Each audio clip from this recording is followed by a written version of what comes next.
Chapter 1. The inciting incident, hush, settled over the ornate auditorium of the Theatre Royal as the final strains of the overture died away. Crystal chandeliers glittered overhead, casting soft pools of light across velvet seats and gilded balconies. Among the assembled elite socialites in shimmering gowns, diplomats' wives in pearls, and barons in their evening dress, only one man sat utterly still, his beady eyes fixed with keen intensity on the stage. That was Hercule Poirot, tonight's performance of Verdi's Don Giovanni had drawn admirers from across Europe, but Poirot's attention was not on the music.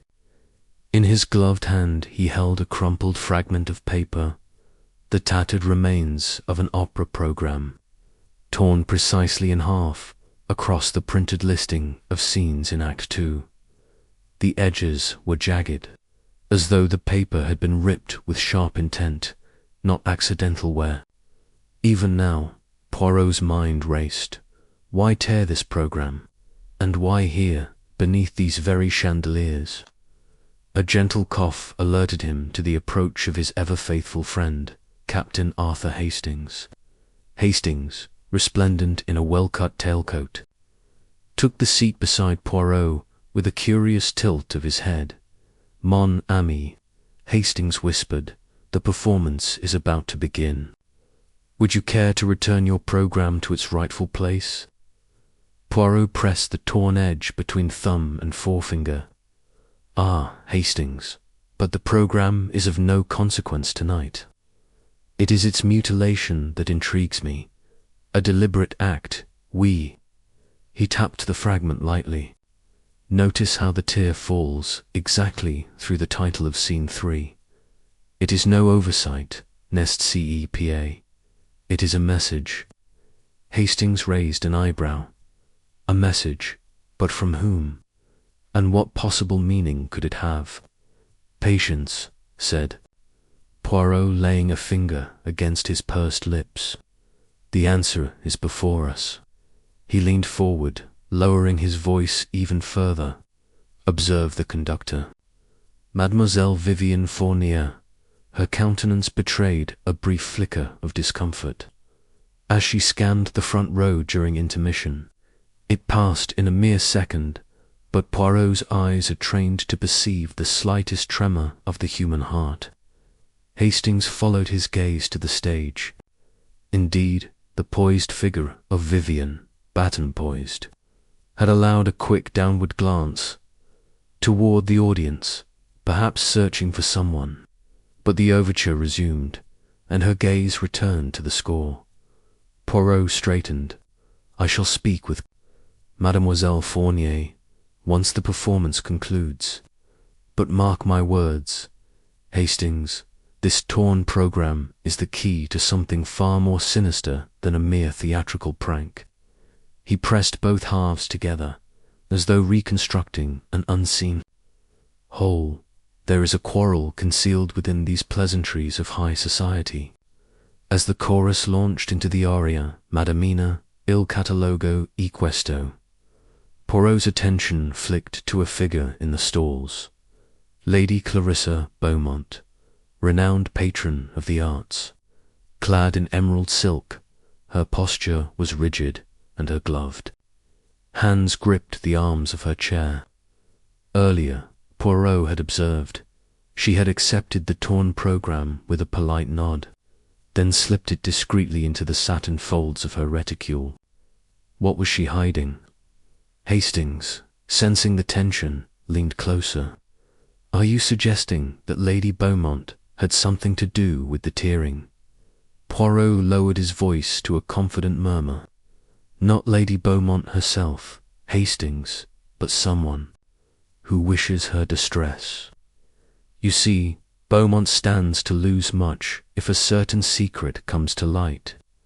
He paused as the orchestra swelled and the soprano's high note rang clear. "Money, reputation, perhaps even liberty, these are stakes that inspire desperate measures." The final chord of the overture faded, and a ripple of applause swept through the house. Poirot remained impassive, eyes narrowed, across the stage. The velvet curtain rose on the first tableau. Don Giovanni's grand palazzo, columns glittering in painted twilight. Actors entered, but in Poirot's mind the scene had already shifted. A fire with hidden machinations among real lives rather than painted shadows dot at the first break between scenes. Poirot rose, casting a courteous nod to Hastings. "Come, mon ami. Let us discover if Mademoiselle Fournier will grant us an audience." He tucked the programme fragment into the breast pocket of his waistcoat, near the ever-present handkerchief embroidered with his initials, a repository for clues, as surely as his mind was. They made their way down the aisle, slipping past the murmuring audience. Poirot's gaze flitted from face to face, cataloguing expressions, fear in a theatre critic's narrow eyes, disdain in a count's curled lip, sorrow in a young woman's trembling hand against her companion's arm, all of them players in a drama whose stakes were real and deadly.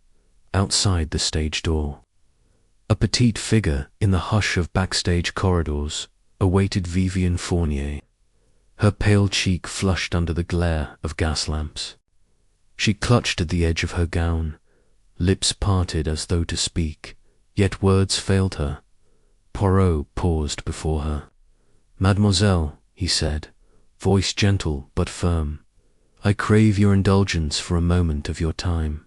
She nodded, eyes darting to the torn programme half protruding from his pocket. She inhaled sharply. "Monsieur Poirot, I feared someone was watching me."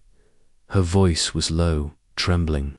"Someone threatened to expose certain letters. That opera programme was my own. It was torn when I discovered it missing." Poirot's moustache twitched. "Letters, you say? Perhaps those letters were contained within this programme." He produced the other half from Hastings's coat. Pocket Hastings had slipped it there at Poirot's silent signal. "Might you tell me what these letters signify?" Vivienne's lips quivered as she stared at the two halves held together. The programme from last night.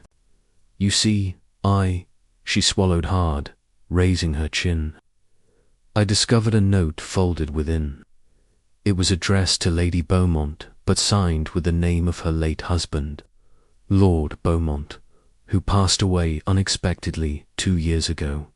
The note, it threatened to reveal the truth about his death." Murmured Poirot, steepling his fingers. "A posthumous threat, then an extraordinary embellishment of fear. And so you destroyed the programme to hide the note." She nodded, cheeks burning. "Yes. But now I fear that note has fallen into someone else's hands, someone who wishes to use it for blackmail." Her gaze flicked away, then back. "That note must remain lost." Poirot regarded her with the calm patience of a chess master. "Fear not, mademoiselle. Your secret is safe with me. But I must ask, did you recognize the handwriting? Could it be the work of someone close to Lady Beaumont, perhaps a relative or a confidant?" Vivienne hesitated, glancing toward the stage door. I do not know. But I remember the ink blue, unlike the black I used for official programs, and the fold of the paper was too precise, as though done by someone well practiced in secrecy." Poirot nodded thoughtfully. "Intriguing. Misdirection meets proponents of a mystery." He pocketed the two halves. "Very good, mademoiselle. I shall examine this further. For now, you must focus on your performance. The audience deserves no hint of backstage turmoil." With a curtsy, Vivienne slipped away, leaving Poirot alone in the dim corridor. He turned to Hastings, a spark of triumph in his eyes. "So, Hastings," he said, his voice bright, "we have our first clues. a torn program, a hidden letter, and the spectre of a secret murder, and all within the walls of an opera house. There is much to investigate. N'est-ce pas? Hastings nodded, excitement lighting his features. Indeed, Poirot, it seems our evening's entertainment is only just beginning. Poirot smiled, smoothing his immaculate moustache. As always, Hastings, the stage is set. Now we shall see who steps into the spotlight and who hides in the shadows. And with that, the detective and his companion retraced their steps, ready to unravel the affair at Hercule Poirot and the riddle of the tattered opera program. Chapter 2. The First Clues. The dawn light filtered through pale curtains as Poirot sat at his modest hotel metropole desk. The two halves of the opera program spread before him like a puzzle awaiting assembly. Across from him, Hastings poured fresh coffee into delicate porcelain cups. Both men wore expressions of eager anticipation. Poirot with the serene confidence of one who thrives upon mystery. Hastings with the wide-eyed enthusiasm of a novice. Detective enthralled to his friend's genius. Poirot adjusted his crisp waistcoat, then leaned forward and examined the jagged edges of the two fragments. "Observe, Hastings," he murmured, finger tracing the torn margin. The programme from Mademoiselle Fournier's performance was not torn in haste. Notice the precision of the ripper straight line, almost as though cut with a fine blade, and then deliberately frayed. He tapped the paper. This was done by someone accustomed to such exacting work. A stagehand, a secretary, or perhaps someone whose livelihood depends upon precision. Hastings glanced at the remnants. "I confess, Poirot, I saw only a torn scrap, but you, my friend, see the hand of intent behind every tear." Poirot allowed himself a small smile. "Oui, Hastings, but we must move beyond paper. I have arranged to visit Lady Clarissa Beaumont this morning at her estate, Beaumont Manor, outside Woking." He stood and smoothed his moustache. "She will provide insight into why her husband's posthumous letter might incite blackmail, and perhaps we shall find further clues among her possessions." They descended into the courtyard, where a charcoal-grey Bentley waited. The groom opened the door with a respectful bow. As they drove along winding lanes, Poirot reviewed the scant facts. Lord Beaumont had died 2 years prior from an apparent accident at Seath. Whispers of foul play had trailed the tragedy. Lady Beaumont, his widow, had quietly inherited the family fortune and maintained a discreet profile in society. Now, a mysterious letter signed in her late husband's hand threatened to expose something she had long buried. "Well, Hastings," Poirot said, eyes on the road ahead, "tonight we shall see what secrets this morning reveals." Beaumont Manor stood amid manicured lawns and ancient oaks, a stately Georgian house that bore both dignity and a silent reserve. The butler, Mr. Pembroke, met them in the grand entrance hall, his powdered hair and solemn expression emblematic of loyal service. Behind him, carpets muffled footsteps, and gilded portraits looked down upon visitors as though guarding the family's legacy. "Madame is expecting you in the morning room," Monsieur Pembroke intoned, leading them through tall French doors, into a light-flooded salon where Lady Beaumont sat by a marble fireplace. She wore a simple black dress and looked thinner than Hastings remembered from the opera house. Her pale face was composed, but her eyes emerald green and luminous betrayed the strain of restless nights. "Captain Hastings, Monsieur Poirot, welcome," she said, rising with a gracious nod.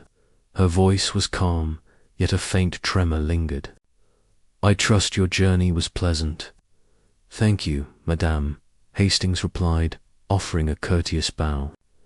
"We are grateful for your hospitality." Poirot inclined his head, then gestured to the program halves. "Madame, may I?" She hesitated, then extended a slender hand. "Yes, I confess, Monsieur Poirot, I have scarcely looked upon these since.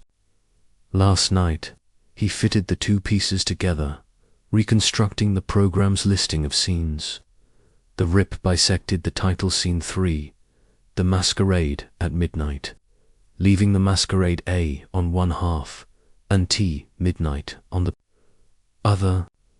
Poirot read aloud, savouring each word. "A clever metaphor, n'est-ce pas? A masked gathering at the stroke of 12. Yet here the mask is literal, and the hour metaphorical." Lady Beaumont's breath caught. "My husband's death occurred at midnight during a masquerade ball aboard his yacht, the Caledonia. There were masks, a storm, and then nothing. The official inquiry ruled it an accident, but I always felt it unsatisfactory." Poirot folded his finger. A storm at sea would scatter masks and provoke panic. And yet if someone wanted to exploit that chaos, they could easily conceal a crime. "But why remind you now, madame?" She pressed her gloved hands together. "Because the letter threatened to reveal the truth. It spoke of the unmasked face at the heart of midnights. Deception, those words," she shivered, "they echo the events of that dreadful night." Hastings exchanged a glance with Poirot. "Do you still have the letter?" the captain asked. Lady Beaumont shook her head. "No, I tore the program and the letter apart in my panic. The fragments must have escaped me." She looked at the assembled halves. "I believed that by destroying both, I could bury the past." Poirot studied her. "And yet, the letter remains somewhere. Someone else holds it now." Lady Beaumont's gaze dropped. "Yes." The butler entered with tea. As he poured Earl Grey into delicate cups, Poirot's eyes flicked to the mantel above the fireplace. On the marble shelf stood a gilded casement clock, its face set at 11:57. A curious detail, 3 minutes to midnight, to echo of the masquerade's ill-fated hour. "May I?" Poirot inquired, rising and approaching the mantel. He examined the clock's inscription, Tempus Revelat, time reveals. Beneath it, 3 small scratches marred the otherwise flawless surface, as though someone had deliberately keyed. The marble dot. Hastings leaned forward. "Scratches, but why?" Poirot pressed a gloved fingertip to one mark. "This is fresh, perhaps made in haste or anger." He turned to Lady Beaumont. "Madame, do you recall anyone handling this clock?" "Recently," Lady Beaumont frowned. "No, it has been here since my husband acquired it at an estate sale a decade ago." "Curious," Poirot murmured. He lowered his voice so only Hastings could hear. "Our culprit is clever distracting us with the torn program and hidden letter while scratching the clock to leave a subconscious hint of midnight's importance. Yet these marks are too crude to be accidental. Someone wants us to notice them." The butler cleared his throat. "Madame, Monsieur, breakfast is served." "In the dining hall, when you are ready." Lady Beaumont inclined her head. "Thank you, Pembroke. Please excuse us." She followed the butler out, leaving the two detectives alone amid the artifacts of a life shadowed by loss. Poirot turned to Hastings. "We have now 3 clues. The torn program pointing to scene 3 and midnight, the missing letter with its reference to unmasking at midnight, and these fresh scratches beneath a clock perpetually halted at 3 minutes to 12. He paused, tapping his temples. "If these clues are related, they form a trifecta of midnight symbolism, and that suggests the murderer or blackmailer wishes to draw our attention to that precise hour. Hastings nodded. But what crime? Are we investigating blackmail, perhaps Sand murder's potential? If the letter reveals a scandalous truth about Lord Beaumont's death. Poirot's eyes gleamed. Indeed, the first clues often reveal only part of the picture. We must search next for physical evidence of the letter itself or its author. I propose we examine the family archives and perhaps speak with those who were aboard the Caledonia on that fateful night. Hastings raised an eyebrow. This morning, you think we can access those records so swiftly?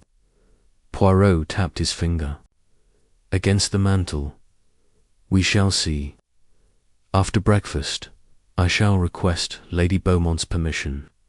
But first, Hastings, let us refresh our memories. Who were the guests aboard the Caledonia? A banker, a rival art dealer, the yacht's captain and a mysterious woman who disappeared before the boat returned to port. Hastings began pacing. I recall their names: Sir Reginald Harcourt, Valerie Duquesne, and Captain Armand Belila. The woman, no one knew her identity. She left the yacht in Marseille, never to be seen again. Poirot clasped his hands. Exactly. If that woman knew something, she may yet be alive, or someone may wish to masquerade as her trousseau. Confusion. But for now, our next step is simple. Breakfast in the dining hall, followed by access to the Beaumont archives. He smiled at Hastings. Let us dine and then pursue these threads. The first clues have set our course, mon ami. Now we gather more evidence before the clock strikes 12 once more. Chapter 3. The gathering of suspects. The Beaumont archives lay behind heavy oak doors at the far end of the library wing. But Poirot and Hastings paused first in the drawing-room, where Lady Beaumont had summoned her most intimate circle. A low murmur of polite conversation greeted their arrival. The soft click of mahogany furniture, the rustle of silk, and the measured breathing of restraint. At the center of the room stood Lady Beaumont herself, near a grand piano draped with a velvet cloth. Around her, 3 figures hovered in the periphery: Sir Reginald Harcourt, Valerie Duquesne, and Captain Armand Belila. Sir Reginald Harcourt, a tall man with a hawkish nose and steel-grey hair, wore a tailored suit that emphasized his authority as a leading financier. He bowed curtly when Poirot and Hastings entered, but a flicker in his eyes betrayed impatience. At the opera the previous evening, Sir Reginald had appeared absorbed by the music. Yet Poirot had noted the banker's restless tapping against his programme, an unconscious echo of that torn paper's irregular edge. Valerie Duquesne, whose name still resonated in Hastings's memory from the Caledonia guest list, sat with her hands folded demurely in her lap. Her rich auburn hair framed a face both elegant and inscrutable, eyes the colour of burnished copper. She inclined her head in greeting, lips curved in a practiced smile that did not fully reach her eyes. Valerie's relationship to the Beaumont had always been cordial, yet Poirot suspected undercurrents of rivalry.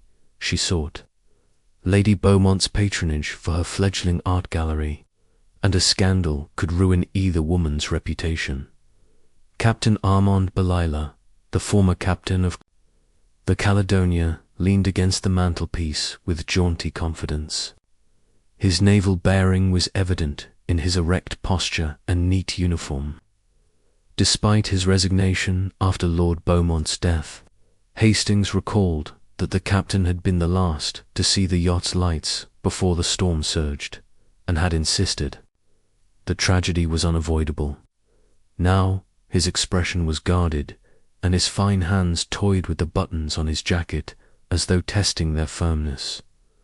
Lady Beaumont moved to greet Poirot, her composure restored by the formality of the gathering. Monsieur Poirot, Captain Hastings, thank you for joining us. I thought it prudent to convene all those present at the soirée on the Caledonia's final night.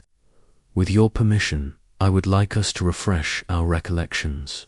Her voice was steady, though Hastings detected a slight tremor, perhaps nerves or a deeper anxiety at revisiting the past.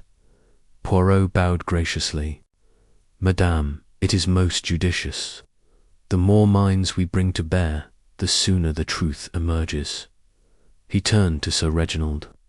Sir Reginald, you stood beside Lady Beaumont when the storm broke. Tell us, did you observe anything unusual among the guests before the ball began? Sir Reginald leaned forward, smoothing the lapel of his jacket. Monsieur Poirot, the evening was as refined as any high society event. My concerns were financial. Lord Beaumont had recently shifted a substantial investment to a project in South America. That diversion of capital caused murmurs among our circle, but I deemed it prudent to keep such matters discreet. Beyond that, I noticed nothing untoward until the storm struck. His eyes darted to Lady Beaumont for reassurance, suggesting his primary motive was to maintain favour.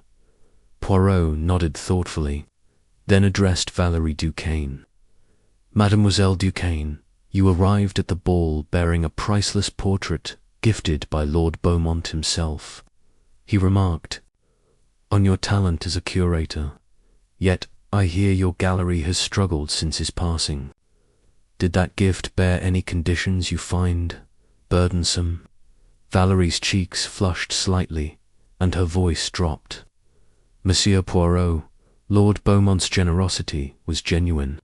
He desired only to foster my career. If I have faltered, it is my own doing. I owe him gratitude, not resentment. She lifted her chin defiantly. But yes, I did struggle after his death. Without his patronage, my gallery teeters on the brink. Yet I would never compromise my integrity to secure funds. The captain cleared his throat, drawing attention. Poirot's gaze shifted to him. Captain Belila, you were responsible for the safety of all aboard the Caledonia. You exited the bridge to fetch a logbook in the moments before the storm's worst fury. Some say that absence explains why you failed to anticipate the cyclones. Rapid escalation. Care to elaborate? Captain Belila's jaw tightened. An accident at sea can come upon one in an instant. Monsieur, no sails, no engine, no vessel can outrun a tempest conjured by nature. If I had known such winds would gather, I would have returned sooner. Yet I did nothing untoward. My conscience is clear. Hastings interjected, and the mysterious woman who disembarked at Marseille. Captain, do you recall her identity or her manner? She left so swiftly that the crew had scarcely time to question her exit. Captain Belila's gaze faltered for a heartbeat. She wished anonymity. She paid cash for her passage and insisted upon a simple trunk. I knew little of her name, save that she declined company at dinner. She left at dawn, without fanfare. He cleared his throat. I assumed she was a private acquaintance of Lord Beaumont's. Valerie crossed her arms. A private acquaintance. I find that odd. She could have been anyone, a secret fiancé, a blackmailer, or the true owner of the note. Poirot's moustache quivered with glee at the rising tension. Exquisite, mademoiselle. Suspicion now spreads like branches of a tree, each leading us closer to the trunk that fatal night. He turned to his companions. We have statements, but no contradiction yet. That is to say, nothing direct. Yet consider the torn program.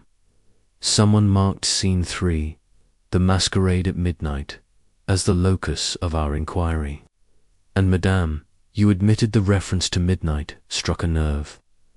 Lady Beaumont nodded. Yes, the masquerade on my husband's yacht. I remember the masks defined every face. No one's features were authentic in that storm-tossed ballroom. Poirot clasped his hands. We must now establish the relationships among your circle. Sir Reginald, you provided financial counsel. Valerie, you received artistic patronage. Captain Belila, you commanded the vessel.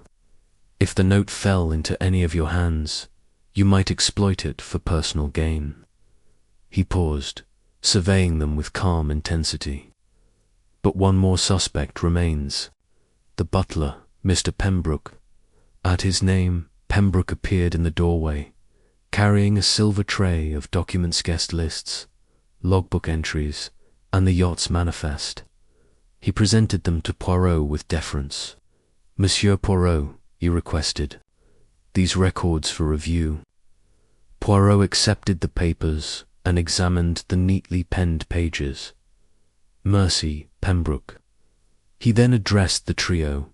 Suspects and servants alike possess opportunity, yet the heart of the mystery lies in motive. N'est-ce pas? Each of you had reason to fear what the letter might disclose. We shall separate for a time, review these records and reconvene at noon to share findings.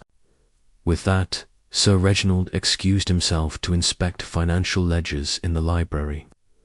Valerie slipped away to study her gallery correspondence in the drawing-room, and Captain Belila departed to examine the ship's manifest in Lady Beaumont's private study. Hastings joined Poirot in the alcove by the tall windows. Mon ami, Hastings whispered, we've assembled our circle.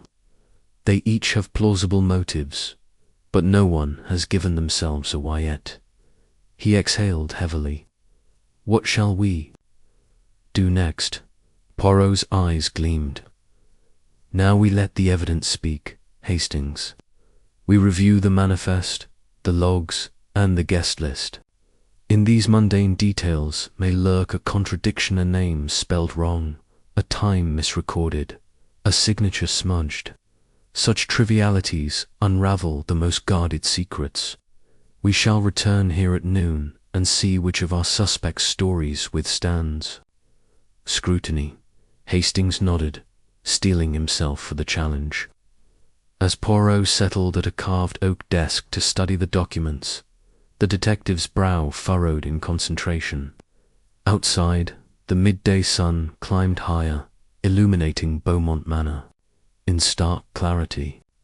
Within its walls, however, shadows of deception remained, waiting for Poirot's little grey cells to bring them to light, one carefully woven thread at a time.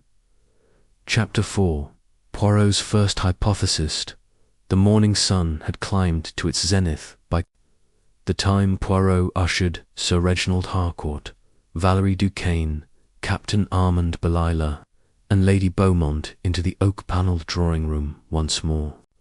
Each guest bore an expression of polite anticipation, knowing that the genial veneer of hospitality would soon give way to the incisive scrutiny of Hercule. Poirot's little grey cells.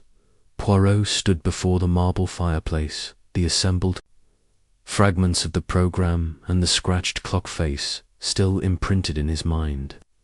He allowed a moment's silence to deepen, ensuring that all eyes rested upon him, before beginning with his characteristic flourish. Mesdames et, he announced, voice measured and calm, we have reconvened to test the veracity of our observations against documented fact. If I may have your attention, Sir Reginald, your ledger entries state that, on the eve of the masquerade, you transferred £50,000 from the Beaumont estate to a private fund in Geneva. Is that correct?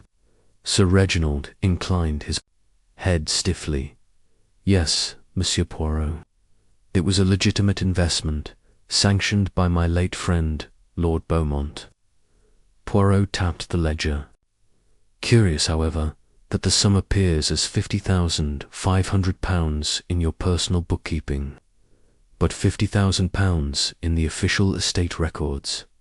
He turned to Lady Beaumont. Madame, Would you care to comment? Lady Beaumont's lip trembled.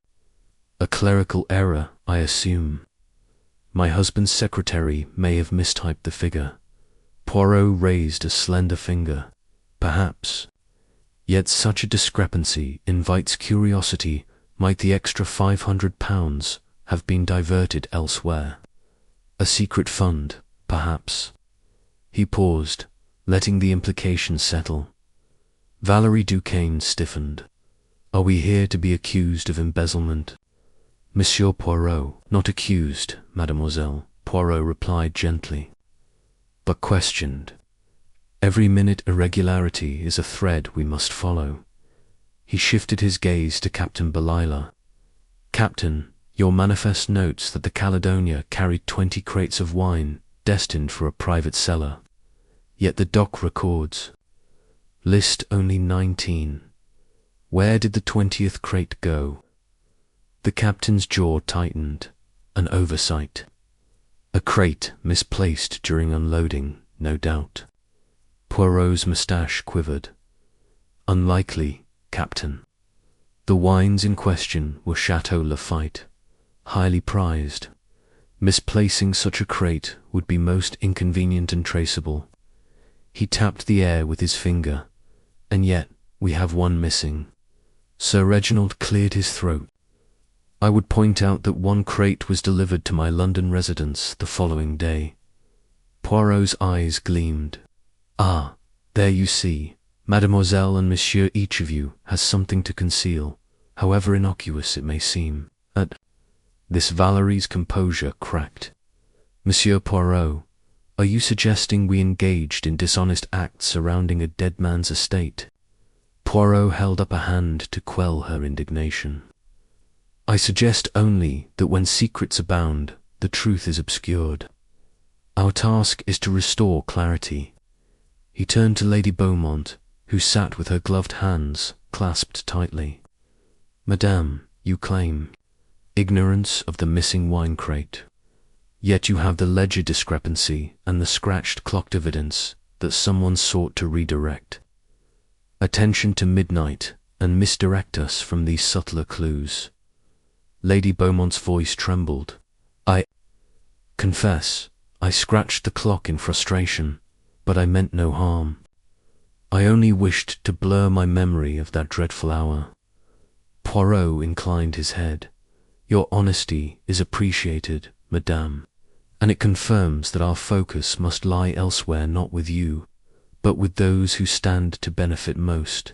He addressed all three suspects: financial gain, artistic patronage, or the concealment of fatal misdeeds, are motives worthy of investigation. Yet the true culprit is likely one who wove multiple threads into a tapestry of deception. Hastings stepped forward, nodding in agreement. And the torn program, Poirot. It pointed us to midnight, but we have uncovered these financial irregularities at the same stroke. Poirot smiled. Precisely, Hastings. The torn program was a red herring, albeit a clever one. It forced our attention upon the symbolic hour while diverting us from concrete evidence. Now we discard the symbol and examine the substance. He strode to the sideboard and retrieved the Caledonia's passenger manifest. Here, he said, spreading the pages on a low table, we have names, cabin assignments, ports of call. Note that Lady Beaumont's signature appears on page 1, while the mysterious woman's name, given as Madame X, appears on page 3. Valerie leaned in. Madame X, a pseudonym. Poirot nodded. Indeed, but observe the handwriting. It matches that of one Monsieur Émile Laurent, the yacht's boatswain. He pointed to a signature at the bottom of the page. Monsieur Laurent signed off on dispatching Madame X at Marseille, but the formation of certain letters, the curl of the M and the flourish on the T is identical. Captain Belila's eyes widened. The boatswain's penmanship. Could someone have forged his signature? Forged. or coerced, Poirot replied. We must question Monsieur Laurent. He turned back to the group.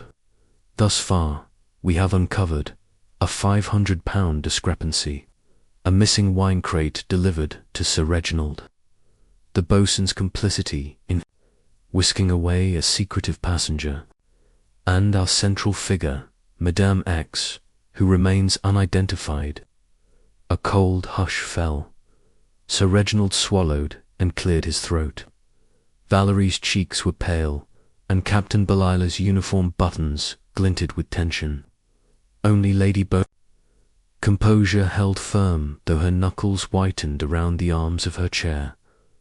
Poirot folded his hands behind his back. Gentlefolk, I invite you now to provide any explanation for these irregularities. If someone is innocent, let them speak truth plainly. If not, the web will continue to tighten. Sir Reginald was first to recover his voice. Monsieur Poirot, while I admit to receiving a crate of the finest wine, I assure you it was a gift from Lord Beaumont before his death, a gesture of friendship and no more. And the extra £500, my records, I now realize, may have included minor interest accrued by the estates, account hardly a conspiracy. Poirot nodded politely. A plausible explanation, sir. Yet I advise verifying the bank statement for that period. He then looked to Valerie. Mademoiselle Duquesne. Valerie pressed her lips together. I have no explanation for the missing craton for the boatswain's signature. But I did not forge documents nor divert funds. I only sought Lady Beaumont's continued support for my gallery. Understandable, Poirot said, tipping his head. And Captain Belilah? The captain squared his shoulders. I stand by my prior statement. The crate belonged to Lord Beaumont, and I delivered it to Sir Reginald's London home at the behest of Lord Beaumont's final wishes. His gaze flicked to Lady Beaumont. Did he not instruct me so, madame? She looked both relieved and confused.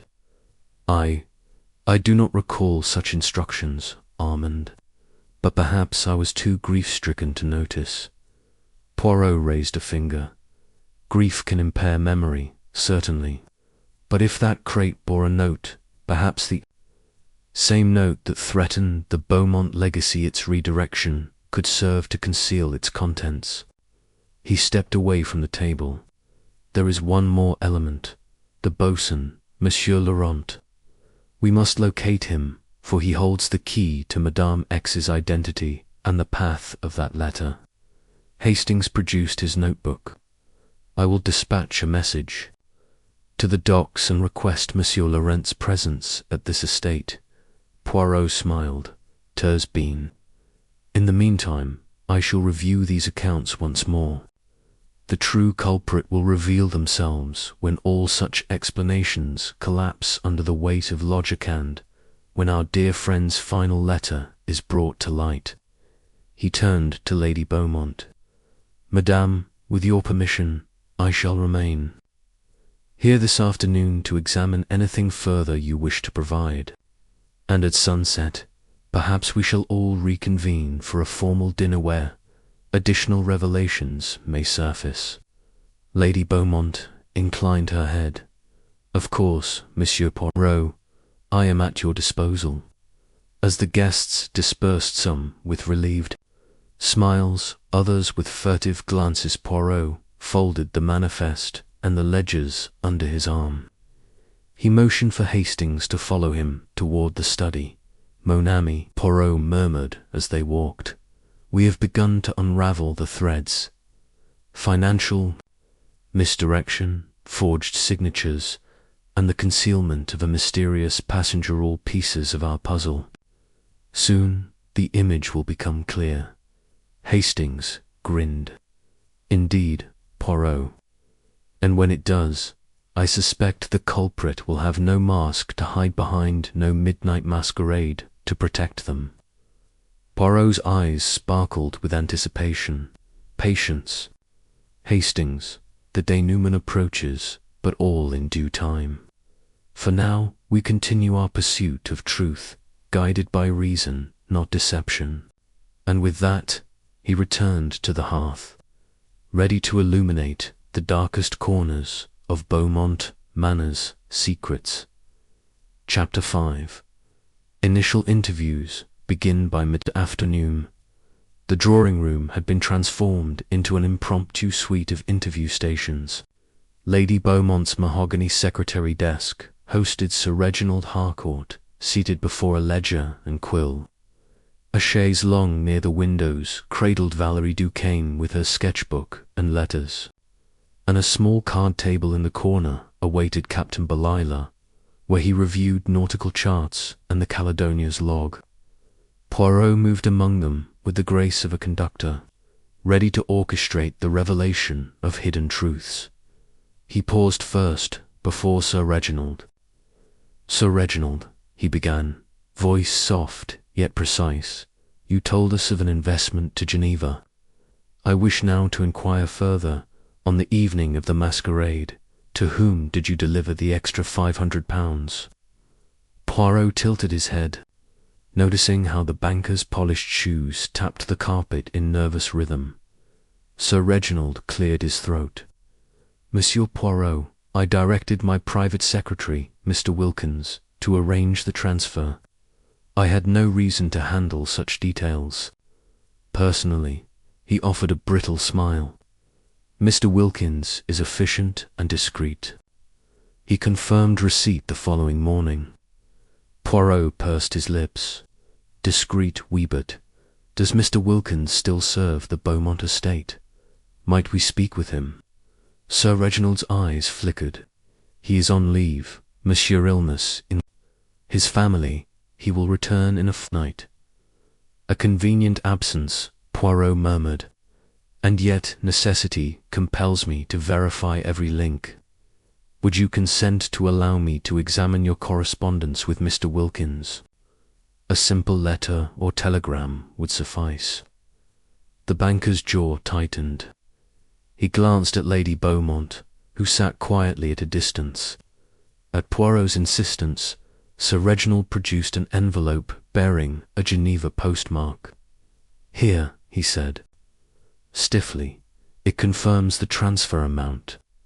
Poirot unfolded the letter and scanned its contents. "Tursbean, thank you, sir." He returned the document and bowed, leaving Sir Reginald to his papers. Next, Poirot approached Valerie Duquesne. She rose and closed her sketchbook with a soft click. "Mademoiselle," he said, "you received Lord Beaumont's portrait as a gift, yet your gallery struggled thereafter. Did you ever seek to reclaim that gift or contest its terms?" His tone was gentle, inviting candor rather than defense. Valerie's copper eyes shimmered. "Monsieur Poirot, Lord Beaumont never attached conditions to his generosity. The portrait was mine to keep. If I'm honest, I considered selling it too. Sustain the gallery, but conscience and respect held me back." She brushed a loose strand of hair behind her ear. "I remain grateful, though gratitude does not pay the rent." Poirot nodded sympathetically. Admirable restraint. He tilted his head. "Yet, if the portrait or any item had been sold, without your knowledge, you would have noticed." Valerie thought a moment. "Yes, but nothing was sold in my absence." Poirot's mustache twitched. "Mercy, one final question. Did you correspond with Madame X, the woman who disembarked?" "At my... perhaps through art circles." Valerie's breath caught. Madame X. "I knew her only by reputation as a discreet collector who desired anonymity. We exchanged letters about acquiring pieces, but I have no details beyond her insisted secrecy. Our final letter arrived just before the masquerade, then no more." He noted the sketch of a delicate hand. She produced a small study sent by Madame X. "May I keep this, mademoiselle?" It may help confirm her identity through handwriting. Analysis. She hesitated, then handed it over. If it aids your inquiry, monsieur. Poirot bowed and tucked the sketch into his portfolio at the corner table. Captain Belila sat with nautical charts spread before him. Poirot joined him, folding his hands. Captain, during the storm you sought the logbook. Its entries, I understand, were hurried. Might we review the log together? The captain nodded and produced a small leather-bound volume. Poirot opened it, eyes scanning the cramped script. Here, he said, pointing to a page. You note wind speeds at 35 knots at 11:45 p.m., yet elsewhere record them at 42 minutes later. That variation suggests either an instrument error or deliberate tampering. He looked up. Which do you think it is? Captain Belila exhaled. An instrument error, I assure you. The barometer was old. I intended to replace it before the next voyage. Poirot tapped the page, and yet the barometer's reading would not alter the record after the storm. The second entry appears to have been added, later perhaps, by someone else. Belila's face paled. Monsieur, I would never falsify my log. It is a sailor's oath. Poirot inclined his head. Indeed, but oaths can be broken. He closed the book. Thank you, Captain. Your cooperation is appreciated. Surveyed the trio from the center of the room. We now have more precise statements. A Geneva letter, a gifting sketch, and a disputed logbook. Next, I shall speak with the household staff, particularly Monsieur Pembroke, who oversaw dispatching documents and valuables. Lady Beaumont nodded. Pembroke is in the pantry. He knows every corner of this estate. Poirot and Hastings proceeded through fragrant corridors to the servants' wing. There, the butler in his crisp livery awaited, hands clasped respectfully. Hastings posed the first question. Mr. Pembroke, were any packages or letters delivered from the yacht to the manor after Lord Beaumont's death? Pembroke bowed. Yes, sir. 2 sealed parcels arrived by Courier, one addressed to Lady Beaumont, the other 2 Sir Reginald Harcourt. Both were delivered discreetly in the night, as per instructions. Poirot interjected. Discreetly, oui, but by whom? Would you recall the courier's name? The butler's brow furrowed. I regret I do not. The courier requested anonymity, paid in gold, and departed before dawn. I placed the parcels in Madame's boudoir. May I examine them? Poirot asked Pembroke retrieved 2 sealed wrappers tied with black ribbon. Poirot cut the cord on Sir Reginald's parcel first, revealing a single bottle of Chateau Lafite, confirming the missing crate repurposed. He then opened Lady Beaumont's packet. Inside lay a small leather pouch stamped with a family crest. Inside the pouch lay the tattered remains of a folded note, barely legible, but inked in the same blue script as the letter Mademoiselle Fournier had found. Poirot's eyes gleamed. Aha, the note returns to us. He examined it under the butler's lantern. The wording matches the threat. Unmasked the author of Midnight's Deception, or your secrets will drown in the storm. Lady Beaumont gasped. That is, the letter. How did it survive? Pembroke bowed his head. I found it tucked beneath the cushion of this very settee. It had been overlooked. Poirot folded the note carefully. Mercy, Pembroke. Your diligence is exemplary. We now hold our central evidence. He turned to Hastings. Notice, mon ami, how each suspect's domaine finesse art, navigation, was exploited to obscure the note's path. But this document betrays its author through ink, paper, and intent. He addressed Lady Beaumont. Madame, I shall require a moment alone to compare this note with our samples of handwriting.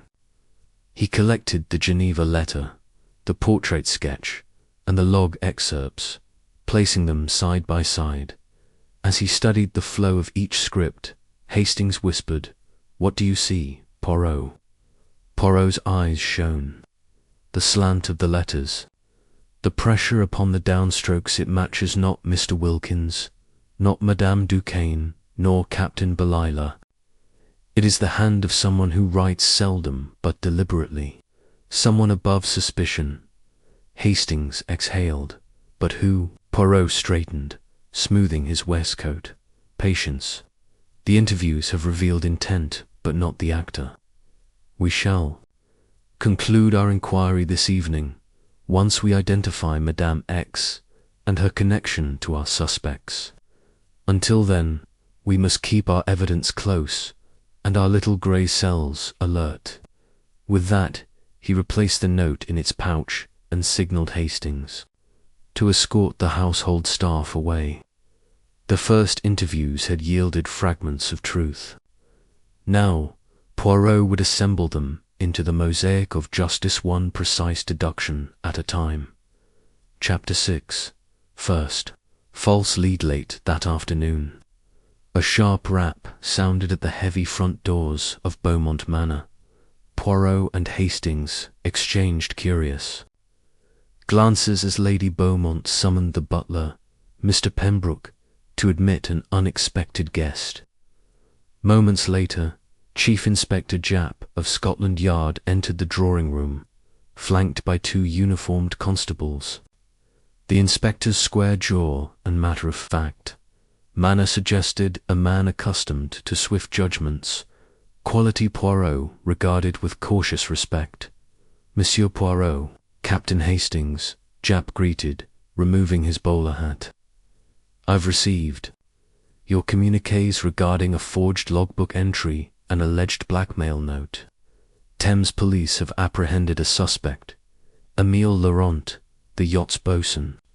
He gestured toward the doorway, where, under guard, a gaunt man in a sailor's smock was ushered in. Laurent's cheeks were hollow, his eyes wide with fear.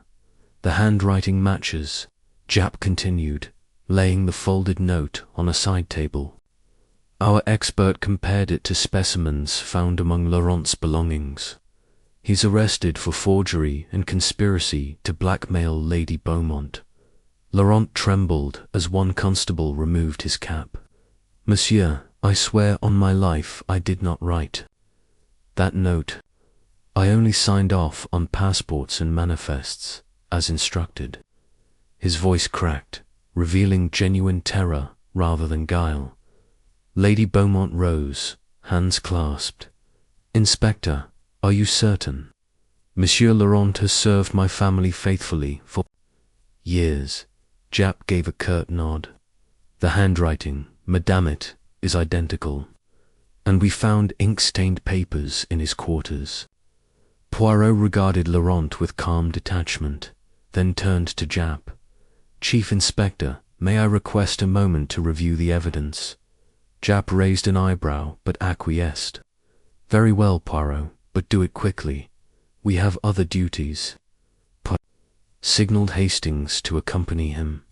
In the adjacent study, he asked the inspector to lay out the handwriting samples, copies of the blackmail note, Laurent's manifest signatures, and scraps discovered in Laurent's cabin. The inspector complied. Arranging them on the desk, Poirot studied the curves of each letter, his little grey cells in overdrive. Note the pressure on the downstroke of the letter T and the slight flourish on the R. True, they are similar. But here he pointed to a tiny loop in the lowercase g of the forged note. That loop does not appear in Laurent's authentic signatures, which exhibit a straight tail. Japp peered at the paper. Perhaps Laurent forged without precision. Forgery is often crude, Poirot agreed, but the essence of the writer seeps through. Additionally, consider the ink. He held the note up to the light. It is a rich Prussian blue likely from a specialty stationery sets such as that found in Lady Beaumont's boudoir. Laurent, as bosun, would have had only standard ship's ink, which is duller in tint. Inspector Japp frowned. So you think someone framed him? Poirot nodded. Oui, monsieur. The true author used Beaumont stationery to write the note, then passed it to Laurent, under duress or anonymity to sign the manifest. Laurent's own mark was merely a formality, coerced perhaps. Hastings added, he did say the passports were rubber-stamped and he only signed off mechanically. Japp rubbed his chin. That might explain the ink discrepancy. He turned to Laurent. Was someone pressuring you? Did you deliver any letter yourself? Laurent shook his head vigorously. I delivered nothing but standard documents. I swear I know nothing of blackmail. With a curt nod, Japp gestured to the constables. Very well, you're free to go, Laurent, pending further investigation. The constables removed his handcuffs and stepped back. Laurent stumbled forward, relief flooding his face. As Laurent slipped away, Poirot closed the door behind him. You see, Hastings, he murmured, our first false lead has been exposed. Laurent's signature was used as a cover, but the true culprit expected us to seize upon the obvious handwriting match. They hardly counted on the subtleties of ink and letter form. Hastings exhaled. Splendid work, Poirot. But if not Laurent, then who, and why frame him? Poirot surveyed the room thoughtfully, because Laurent's unassuming position made him the perfect scapegoat. But now our suspect must find another way to cover tracks. With that lead discarded, we return to our other threads: Sir Reginald's unexplained transfer, the missing wine crate, and the secret purchaser, Madame X. Inspector Japp re-entered, paper in hand. Poirot, I've traced the courier who delivered the parcels last night. He claims he was hired by a Mr. Andrew Wilkinson, Reginald's secretary. He denies illness and was seen delivering packages at midnight. Poirot's eyebrows rose. Ah, Mr. Wilkins, the same gentleman who handled the Geneva transfer. He turned to Japp. Would you arrange to speak with Mr. Wilkins? On my way, Japp replied. He paused. Anything else, Poirot? The detective tapped his chin. Yes, interview the courier's employer and verify whether the parcels contained only wine and that letter. And look into Lady Beaumont's stationery supply. That ink is too distinctive to be common. Japp took notes. Understood. I'll dispatch officers to Wilkins and the Manor storeroom immediately. Once the inspector departed, Poirot and Hastings returned to the drawing room. Lady Beaumont sat by the fire, visibly shaken. Monsieur Poirot, thank you for uncovering Laurent's innocence. But this new lead Wilkins, how shall we proceed? Poirot offered a reassuring smile. Madame, we proceed, as always, with reason. We know your secretary delivered both wine and the blackmail letter. He had access to your stationery and keys to the manor, and his alibi of illness may be ploy. We must question him directly. Lady Beaumont nodded, regaining composure. He lives in a lodging near Woking. I can provide his address at once. Hastings produced his notebook. Then we shall interview Mr. Wilkins after dinner. Poirot placed a hand on Hastings's shoulder. Excellent.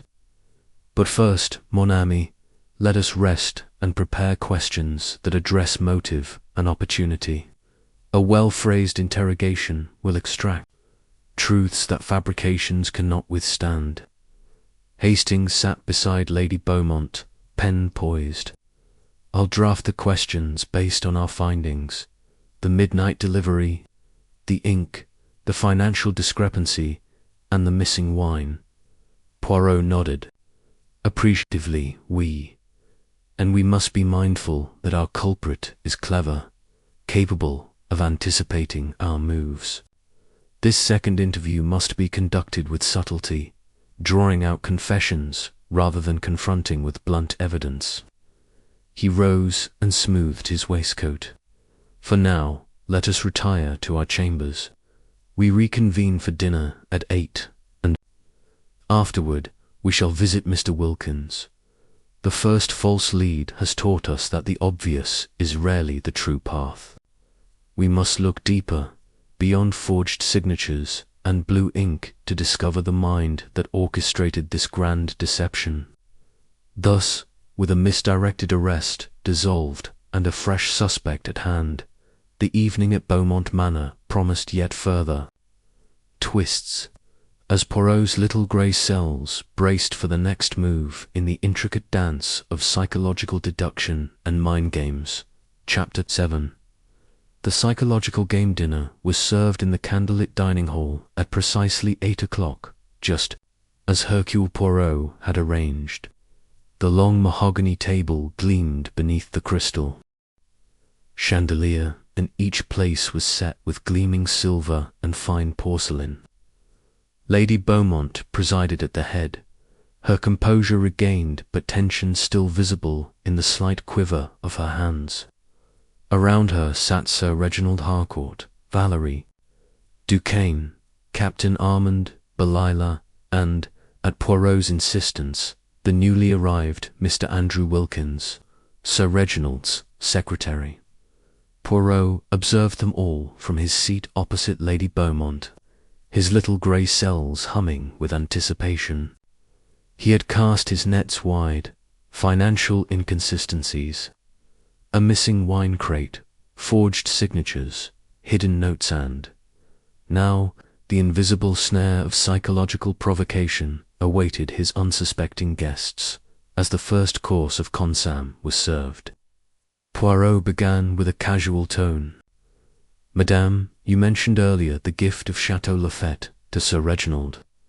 I wonder, Captain Belila, did you personally deliver that wine to London?" Captain Belila's fork paused midway to his mouth. He swallowed deliberately. "Monsieur Poirot, I did as requested, but I confess I found it odd to divert such a crate at the height of a society scandal." Sir Reginald's cheeks reddened. "Scandal, monsieur." He cut himself off, glancing at Lady Beaumont. Poirot pressed on, unperturbed. "Yes, scandal. After all, my inquiries revealed that Lady Beaumont's late husband diverted significant funds to South America on the eve of his death. Surely, that would have caused unease among his circle." Valerie Duquesne set down her spoon, her copper hair catching the candlelight. "I felt uneasy when I heard of those investments.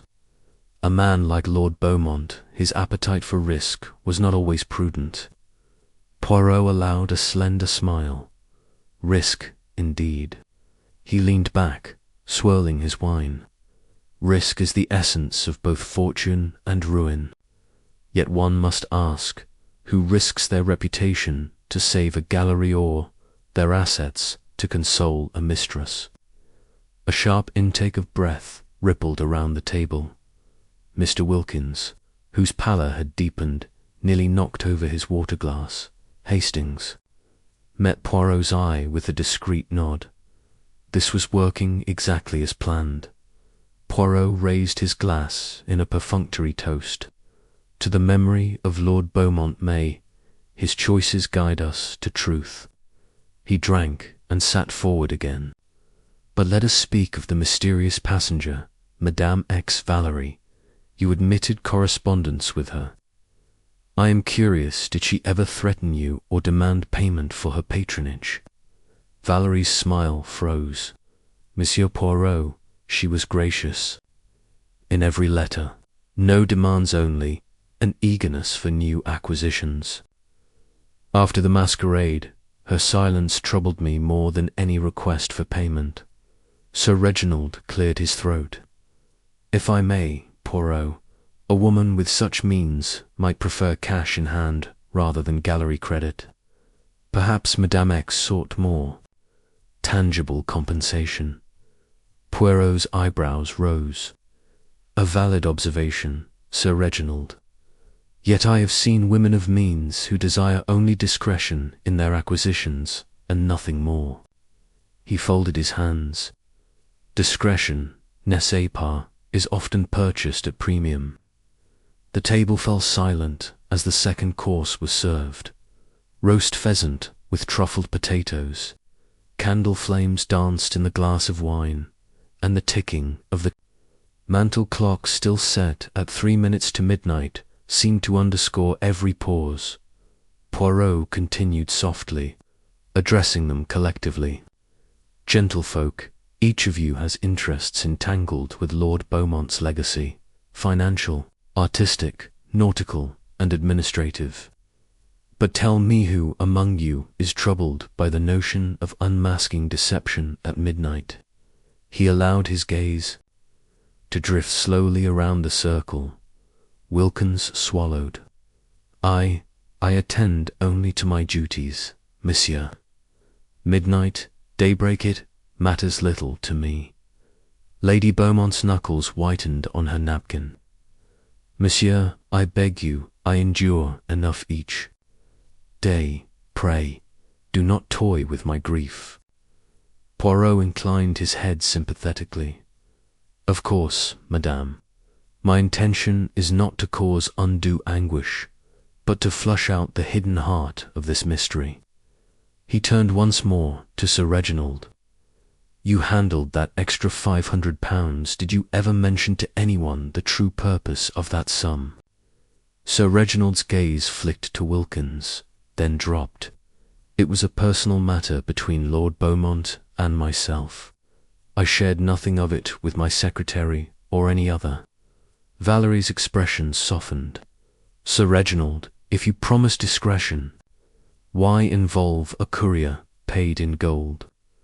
Sir Reginald's voice wavered. Because I wished no record beyond my own ledger.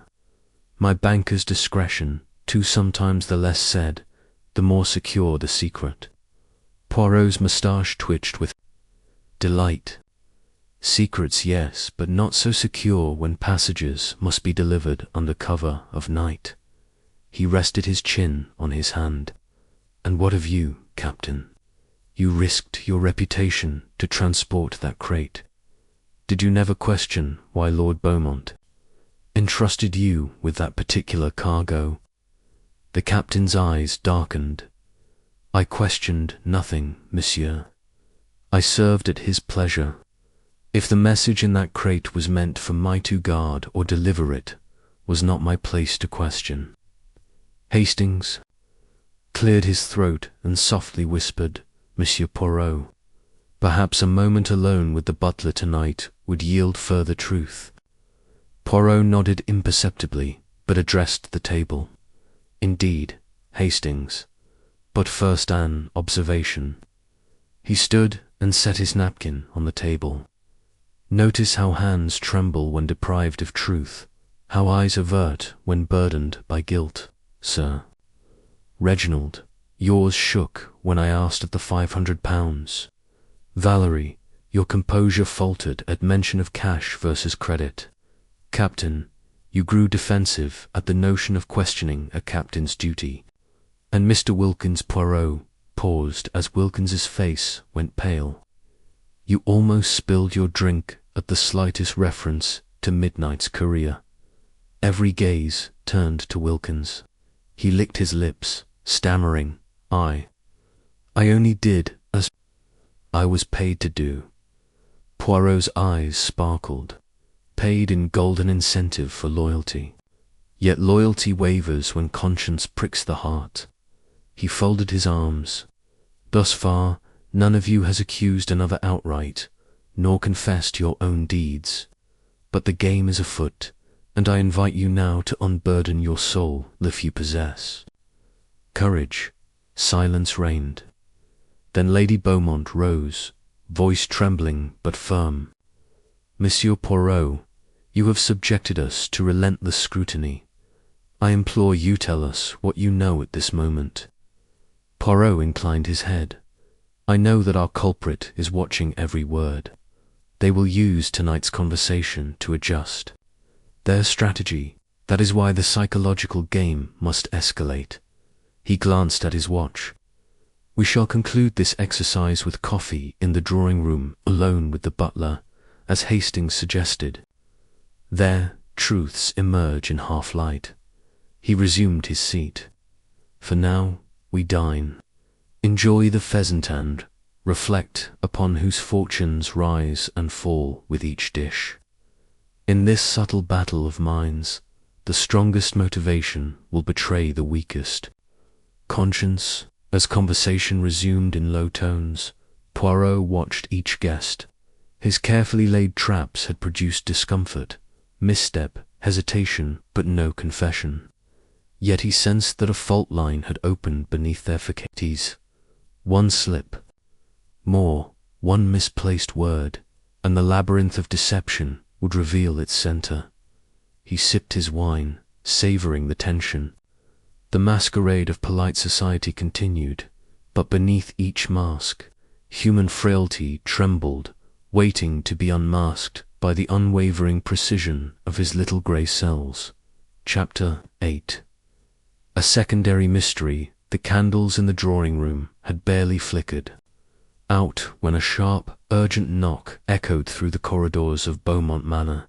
Poirot and Hastings, having just dismissed the household staff after coffee, exchanged concerned glances.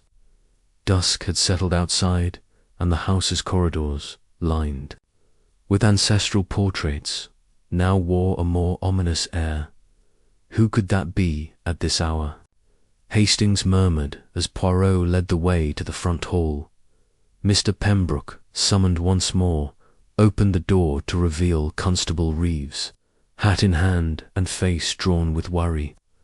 Behind him stood a pale figure cloaked in a riding habit. Valerie Duquesne, monsieur. Poirot, Captain Hastings, the constable announced, voice urgent. I'm afraid there's been an incident in the stables. Valerie's cheeks were flushed and her voice trembled. Please follow me. It's about Madame X. Poirot's brow knitted in concern. Madame X, what has occurred? They hurried through the grand entrance and down the side corridor leading to the stable wing. The scent of hay and horses grew stronger, mingling with a metallic tang of fear. In the dim lantern light, they found Valerie kneeling beside a small chest, her gloved hands pressed against its lock. Valerie, what is it? Hastings whispered. She looked up, eyes wide. I went to retrieve Madame X's sketch collection. It was to help you confirm her identity. But the chest was ajar, and inside was the note, torn to shreds. She held out trembling fingers that clutched fragments of the blackmail letter, now shredded into dozens of tiny pieces. Someone destroyed it. Poirot knelt beside her, gathering the scraps with gloved precision. Indeed, he murmured, they have attempted to eradicate our evidence, but in doing so, they have created a new crime. He rose and turned to Constable Reeves. Tell me exactly what you found. Reeves stepped forward, removing his gloves. I arrived to find the stable hand, Mrs. Cartwright, in a state of shock. She said she discovered the chest open and fragments of vellum strewn across the floor. No sign of forced entry, just the lock lifted, as though by someone who possessed the key. Hastings, Poirot said. Madame X's chest was locked with the same key that opened Lady Beaumont's boudoir. The secretary, Mr. Wilkins, had access to that as well, did he not? Hastings nodded. Yes, but so did the butler. And Lady Beaumont herself.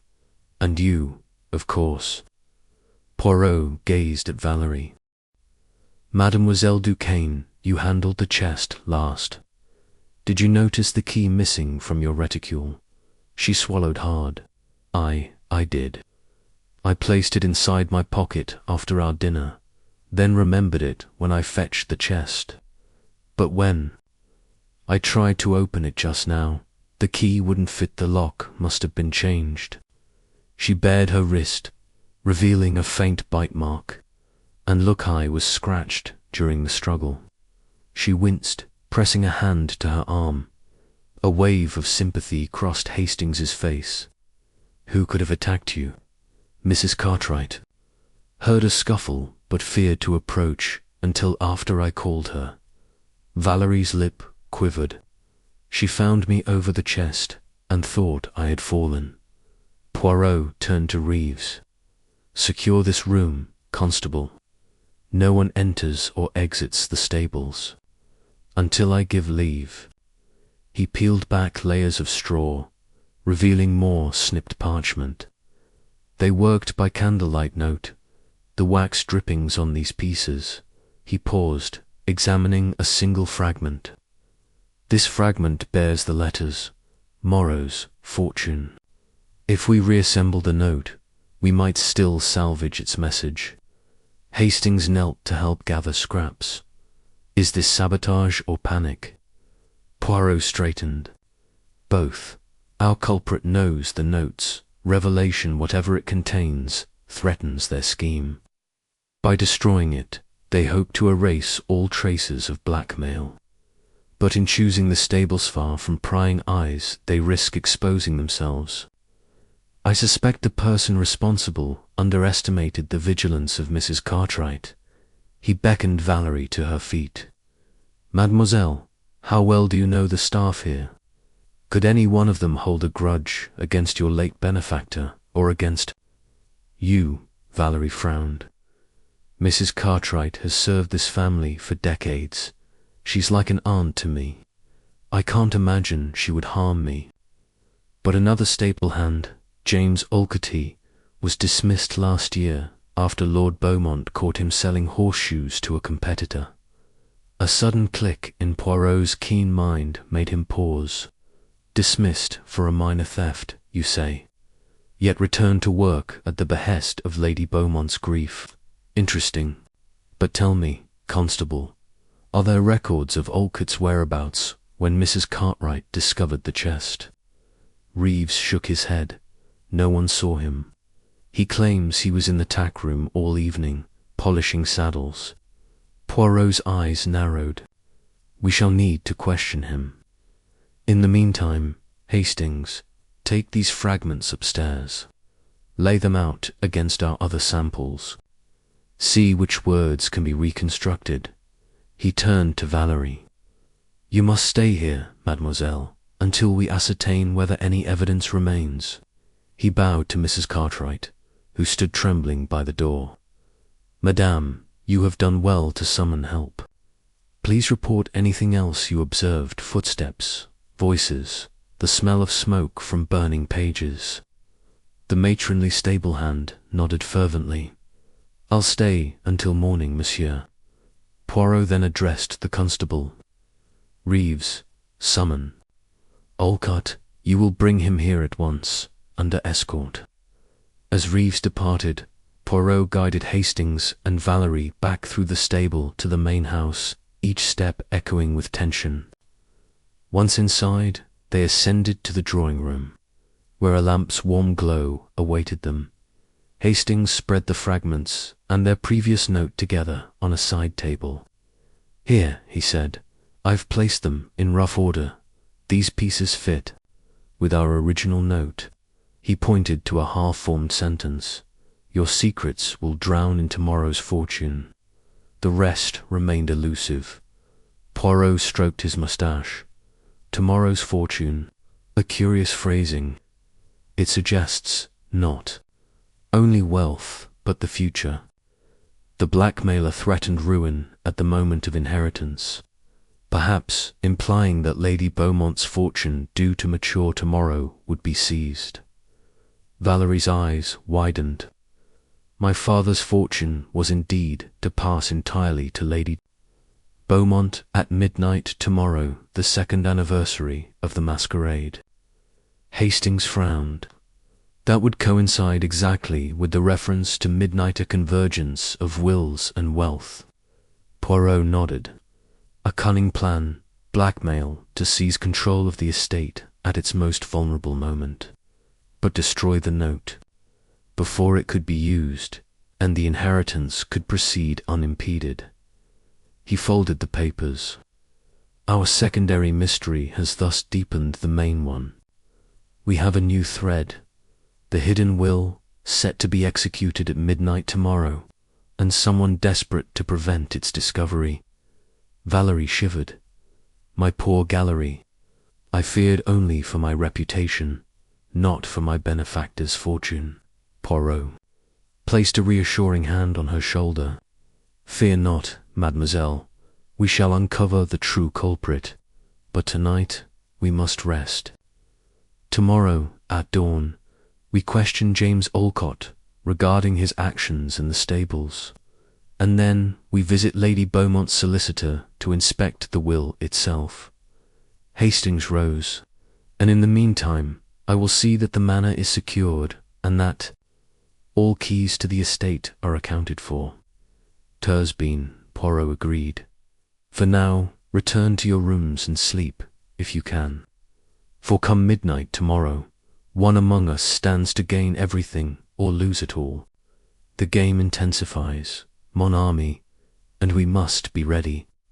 Thus, the secondary mystery took shape: a shredded note, a returning will, and a desperate sabotageal underscoring the labyrinthine intrigue at Beaumont Manor as the shadow of midnight drew inexorably closer.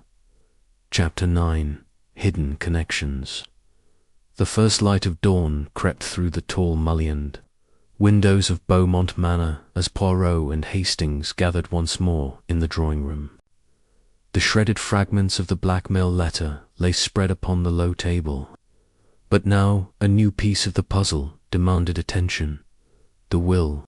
Late last night, under Poirot's direction, Hastings had retrieved the sealed codicil from Lady Beaumont's solicitor in Woking.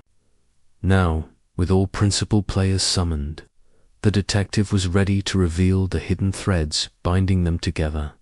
Lady Beaumont entered, her composure steadier than the day before, yet shadowed by concern. Beside her stood Sir Reginald Harcourt, whose usual confidence seemed tempered by late hours and restless thought.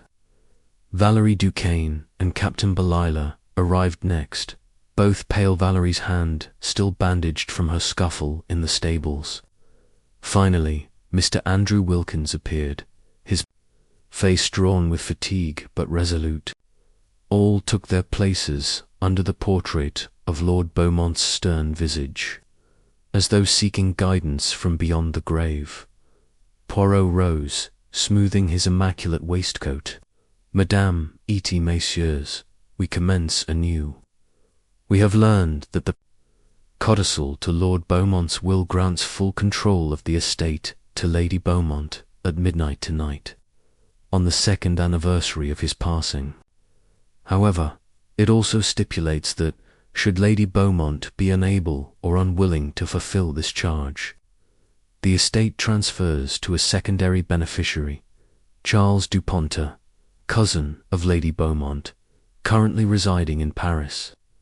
Poirot paused, letting the implications sink in. This gentleman has not been mentioned until now. A gasp rippled around the room. Lady Beaumont covered her mouth, white-gloved fingers trembling. Charles Dupont. He left home decades ago.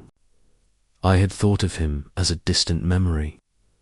Sir Reginald cleared his throat. A European cousin, unknown to most, inheriting everything should Lady Beaumont fail to accept the estate. That complicates matters. Poirot nodded gravely. Indeed, Sir Reginald. And thus our hidden connection emerges. A family link long obscured by time. Yet there are others among us, bound by subtler ties. Valerie Duquesne, you have spoken of your gratitude to Lord Beaumont, but I wondered, did you ever exhibit possessive affection toward Lady Beaumont's position? You, who sought her patronage, may feel supplanted by this codicil. The copper eyes widened, and she drew a sharp breath. Monsieur Poirot, my aspirations were artistic, not acquisitive. But yes, I envied Lady Beaumont's influence, and the notion that someone unknown could inherit. It unsettles me. Poirot offered a sympathetic nod. Envy is a powerful motive. But consider this. Charles Dupont's existence threatens not only Lady Beaumont's inheritance, but also Sir Reginald's financial manoeuvres. Sir Reginald, had you known of this codicil, might you have adjusted your transfer of funds or your gift of Chateau Lafite to curry favour with Monsieur Dupont? Instead, Sir Reginald's jaw clenched. Monsieur Poirot, you insult me. My dealings were with Lady Beaumont's family trust, not with Parisian cousins I barely know. Perhaps, Poirot conceded, but the knowledge or ignorance of a hidden heir can shape one's actions unconsciously. Captain Belilah, you transported that wine crate across the channel. Might you have been carrying word to Monsieur Dupont or even the codicil itself? Captain Belilah's uniform hung limp on his frame. I swear I carried only wine. My concern was safe passage through the storm, not secret inheritances. Poirot turned to Mr. Wilkins. And you, Monsieur Sir Reginald's secretary, had exclusive access to family documents. You handled the codicil to Lady Beaumont's will before its sealing. How well did you know Monsieur Dupont's existence? Wilkins swallowed. I was instructed to prepare the codicil, as drafted by the solicitor. I drafted the cover memorandum, but did not question the beneficiary. My loyalty was to the paperwork, not the people. Loyalty, Poirot murmured, is often a mask for indifference or worse. But consider the stable connections. James Olcott, our dismissed groom, claimed a grudge. Yet when given reinstatement at Lady Beaumont's behest, he harboured resentment at serving a stranger madame. The 10th's chest was in his domain. He might have sought to protect the estate by destroying evidence of the codicil. Lady Beaumont's eyes filled with tears. James would never betray me. He loved this family. Love can be twisted, Poirot said gently. But let us not overlook Mrs. Cartwright, whose loyalty to you, madame, may have extended to desperate measures if she feared the wrong heir would preside. Hastings interjected Poirot. Each of these relationships is a potential thread, but we must identify which one snapped at the prospect of midnights. Inheritance. Poirot's face brightened. Ah, but the web is denser still. Notice how Sir Reginald's funds were diverted at the masquerade's eve, only to resurface in an unrecorded crate of wine, perhaps a gift for Monsieur Dupont. Notice how Valerie's letter exchanges with Madame X overlapped with the codicil's drafting, suggesting Madame X may have been Dupont's agent. Notice how Captain Belilah's logbook was tampered perhaps to conceal a midnight voyage that carried the codicil to Paris. He paused, letting the group absorb the implications. Our hidden connections multiply. Family, finance, art, and navigation, intersecting at the nexus of inheritance. But one connection stands above the rest. The solicitor who drafted the codicil is the same gentleman who represented Sir Reginald in his Geneva investments. His pen, if so inclined, could adjust both documents with a flick of the quill. Sir Reginald's face paled. Monsieur Moreau, but he is beyond reproach. Monsieur Moreau, Poirot echoed, has maintained impeccable reputation. Yet he had means and motive, a thriving practice, benefiting from both the Beaumont Trust and Sir Harcourt's funds. If he feared losing a valuable client Lady Beaumont should Dupont inherit, he might intervene. Valerie's brow furrowed. So our culprit could be Monsieur Moreau. But why involve us? And why risk so much by sending the letter and shredding it in the stables? Poirot allowed a small smile. To misdirect, mademoiselle. To scatter suspicion across this circle of acquaintances, each loyal in part but flawed in detail. In destroying the codicil's evidence, our culprit hoped to safeguard Lady Beaumont's inheritance and, by extension, his own interests tied to that estate. Lady Beaumont rose, voice trembling with newfound resolve. Monsieur Poirot, if you suspect Monsieur Moreau, you must inform Inspector Japp. He can question the solicitor and secure all drafts. Poirot shook his head gently. Not yet, madame. We must observe one more subtle flaw before laying our trap. We continue with our final interview this evening where the true connection, the one that binds all to the moment of midnight, will be revealed. Sir Reginald cleared his throat. What else do you require? One more set of observations, Poirot replied, glancing at each suspect. Watch for alliances formed tonight. Who speaks too kindly to whom? Who avoids another's? Gaze in these hidden connections. The culprit cannot resist reaching for allies or avoiding confrontation. And when the clock strikes 12, that person will slip from the circle to claim their prize. He bowed. For now, let us rest until the evening's gathering.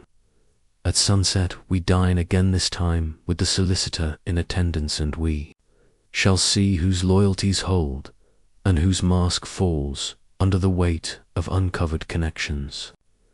With that, the guests dispersed, each lost in contemplation of family ties, secret investments, and the hidden beneficiary lurking in Paris, and Poirot, standing alone before the portrait of Lord Beaumont, allowed himself a moment's reflection. The tapestry of connections was almost complete. Only the final thread, the true culprits, remained to be drawn into the light. Chapter 10. Poirot's secret clue. The fading light of evening cast long shadows across Beaumont Manor's lawn. As Poirot paced the veranda, cane in hand and little grey cells turning over the events of the day, behind him the manor's windows glowed with warm lamplight, promising another gathering of suspects within. This evening, Poirot intended to introduce a fresh element to his inquiry, one that he alone had discerned after careful reflection. On the codicil, the sabotaged letter, and the web of hidden connections. Captain Hastings emerged from the open doorway, carrying a leather satchel. Ready for the solicitor, Poirot? He asked, voice hushed. Oui, Hastings, Poirot replied, pausing to survey the manicured hedges. Monsieur Moreau's presence will add gravity to our proceedings. But before we convene, I have discovered a secret clue, one that links our culprit more tightly than any of us could imagine. Hastings raised an eyebrow. Another clue, at this hour. Poirot tapped his temple. One does not keep the mind idle. I reviewed the messenger's logs. For midnight deliveries, those that passed through Woking in the past week, a single name appeared repeatedly, one Mrs. Penelope Faraday, not a member of this household, but a landlady at the Woking Inn where Mr. Wilkins boards. Hastings frowned. Penelope Faraday. How does she figure in the codicil or the masquerade? Letter, Patience. Poirot smiled, producing a small envelope from his waistcoat pocket. This arrived under cover of night sent through the same courier who delivered the wine and the letter. It is addressed to Mrs. Faraday, marked in Monsieur Moreau's hand. He tore it open and withdrew a single sheet, a fragment of Moreau's billing ledger, showing entries for legal services rendered to Sir Reginald Harcourt and Lady Beaumont, followed by a mysterious third entry, simply marked P.F., Midnight Offer. Hastings peered at the sheet. P.F., That must be Penelope Faraday. An offer at midnight. What sort of offer? A bribe, perhaps, Poirot said, or a payment for services, rendered services of which we know nothing. He folded the ledger fragment. Moreau maintained records for 2 clients here. Why risk using his own client billing to mask payments to a landlady? Hastings shook his head. He wouldn't. Someone else must have written that entry. Poirot regarded him solemnly. True, but handwriting analysis confirms it to be Moreau's script. He is implicated in this transaction, whether willingly or through manipulation. He glanced at the Manor's windows. We shall confront him tonight. Observe his reaction when asked about Mrs. Faraday. Hastings exhaled. Brilliant, Poirot. And the significance of Mrs. Faraday. Ah, that is our secret. Poirot guided Hastings back inside. But first, we dine. Follow me. The dining hall once more reflected Poirot's exacting tastes. Sterling silver gleamed. Linen napkins were crisply folded. Crystal glasses caught the firelight. At the head of the table stood Lady Beaumont, steely-eyed but resolute. To her left sat Sir Reginald Harcourt. Across from him, Valerie Duquesne. To her right, Captain Belila. And at the foot, Monsieur Émile Moreau himself, the solicitor, his lined face mask-like in its neutrality. Mr. Wilkins and Inspector Japp flanked the solicitor.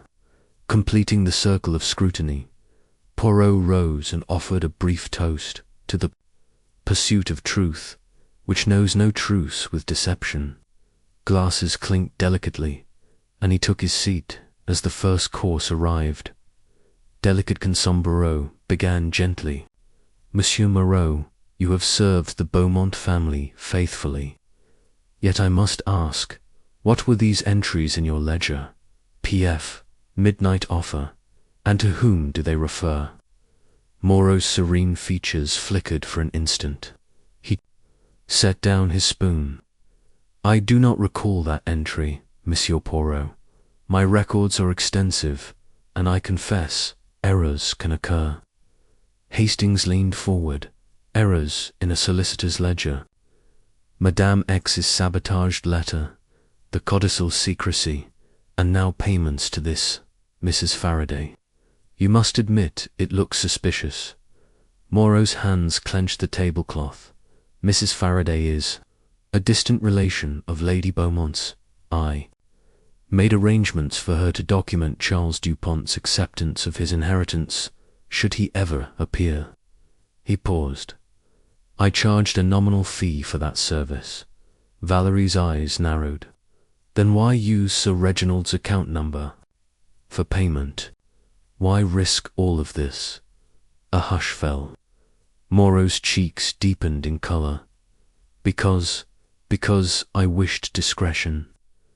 Lady Beaumont requested no publicity for Monsieur Dupont's inheritance until she was certain of his intentions. Poirot nodded, thoughtfully. Discretion, oui, but the payment for discretion, made under a client's ledger, suggests concealment of method as well as motive. He turned his gaze around the table. Gentlefolk, tonight we have ventured deeper into the labyrinth of deception.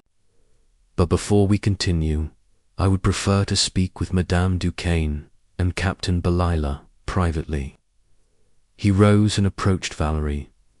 Mademoiselle, please accompany me to the library. I must assess your drawings against this ledger fragment.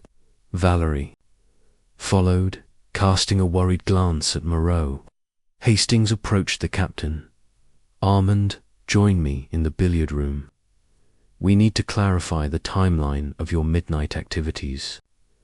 In the library, Poirot placed the ledger fragment and Madame X's sketch side by side under a reading lamp. Note the watermark on this paper identical to that used in the sketchpad you received from Madame X. Valerie leaned over. Yes. I see it, the fleur-de-lis crest in the corner. Poirot smiled. Thus Madame X and Mrs. Faraday shared the same supplier, or perhaps were one and the same. Valerie's hand flew to her mouth. Impossible, she whispered. Not impossible, Poirot replied softly. Mrs. Faraday, a seemingly innocuous landlady, may have assumed the identity of Madame X to conceal her role in transporting both letters and codicils. She recorded invoices under Moreau's name to mask her activities. Valerie sank into a chair. Then the chest, the note, the forged letter. It was all orchestrated by her, orchestrated for her. Poirot tapped. Her sketch. She held the key to the chest, knew the codicil's contents, and feared Mrs. Beaumont's refusal would pass the fortune to Charles Dupontor, allow Sir Reginald to manipulate funds through Moreau's practice. By posing as Madame X, she inserted herself between every transaction. Valerie's eyes filled. Penelope Faraday. I served tea to her at the inn, but we never exchanged more than pleasantries. Poirot patted her hand. Her power lay in anonymity, mademoiselle. But now she may slip, once confronted. In the billiard room, Hastings. And Captain Belila examined a small timepiece. Hastings tapped the bezel, the only clock in the manor that was not stopped at 3 minutes to 12. You maintained this clock, Armand? Belila nodded.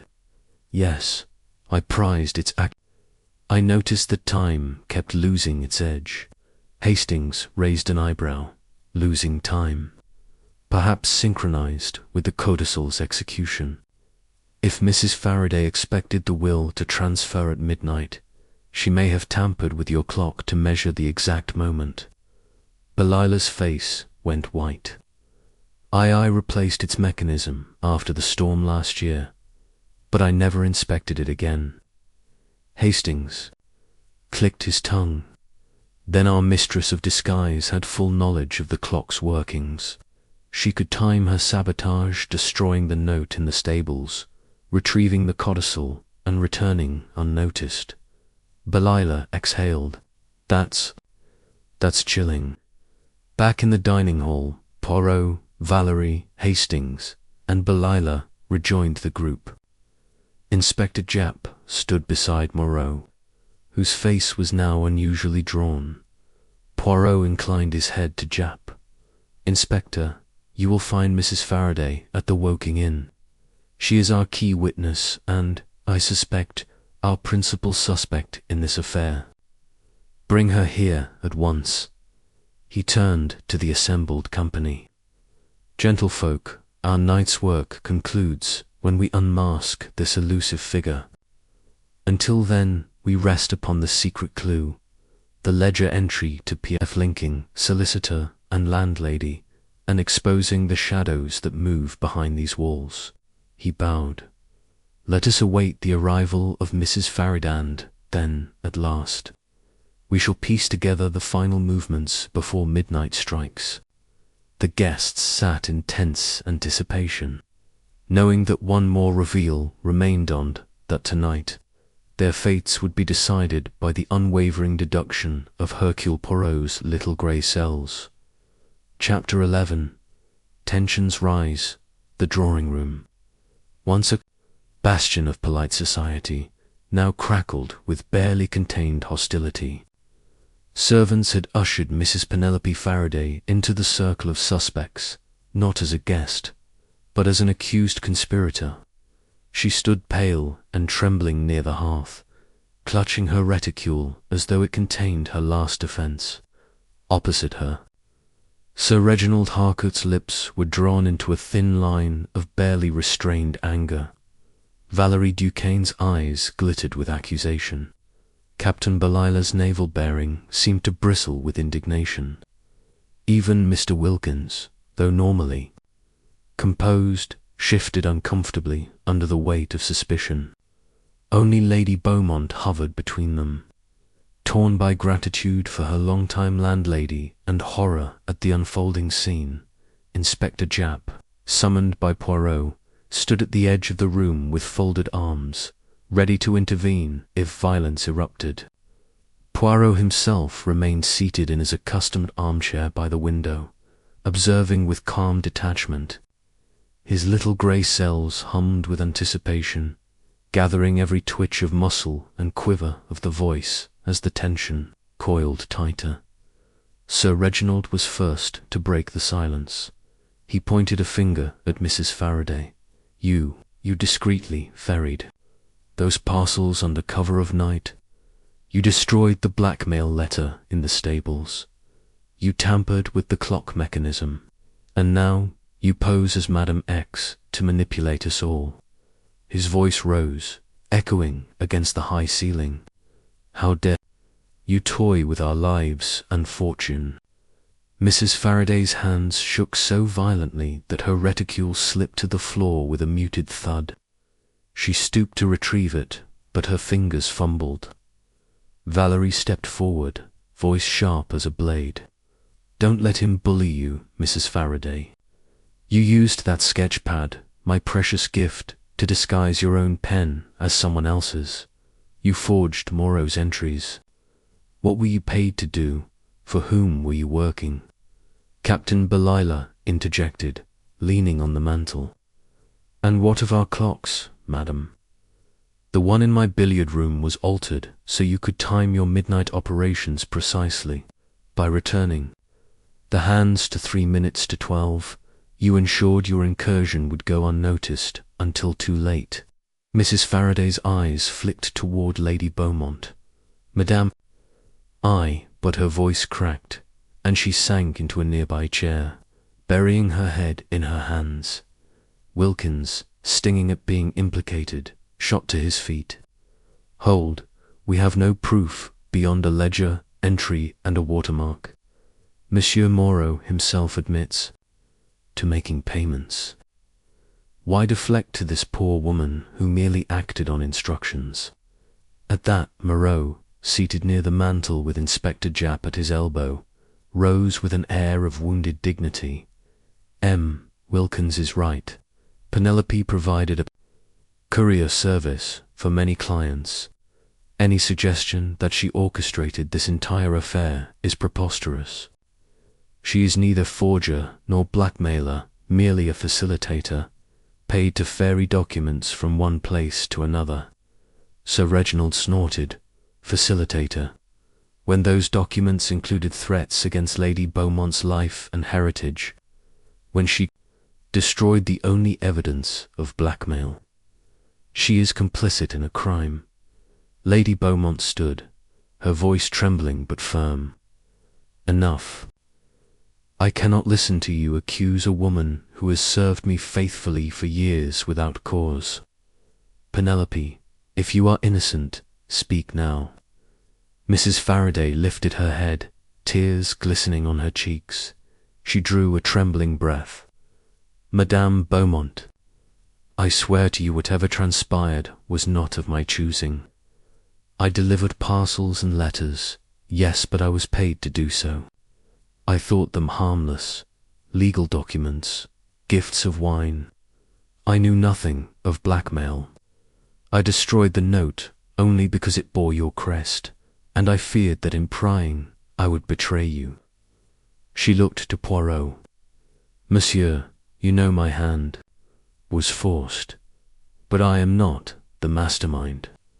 Poirot inclined his head, eyes still observing. Very well, Mrs. Faraday, but if you did not write the letter, destroy the codicil's evidence, or tamper with the clocks, tell us who employed you. Who is the mind behind this scheme? Mrs. Faraday's gaze darted around the room as though seeking refuge. She hesitated, then whispered, I was instructed by a man in a dark coat. He met me in Woking, paid me in gold sovereigns, and gave me these instructions. She held up a scrap of black ribbon, identical to that which had bound the chest. In the stables. He said he was a friend of Lady Beaumont's solicitor.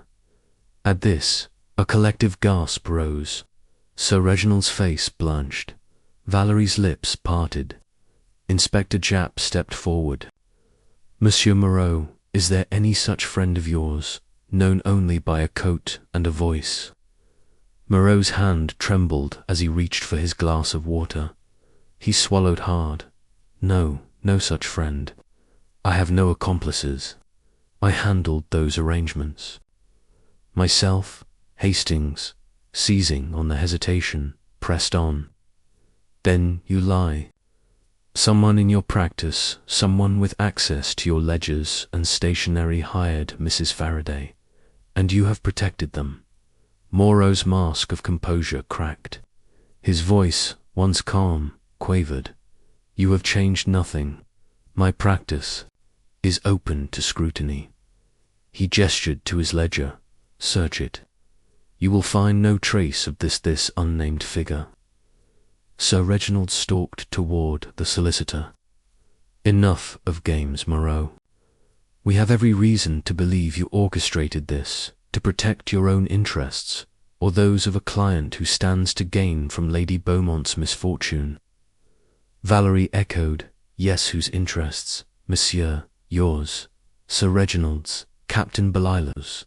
She pointed alternately at each man in the room. Each of you has motive and means. This is a conspiracy. Captain Belilah threw up his hands. Blame me if you wish. I delivered that crate. Why? I thought it was for Sir Reginald's enjoyment. I never dreamed it carried a will, or a letter of blackmail. A heavy silence followed. Even Japp, whose patience was legendary, appeared at a loss.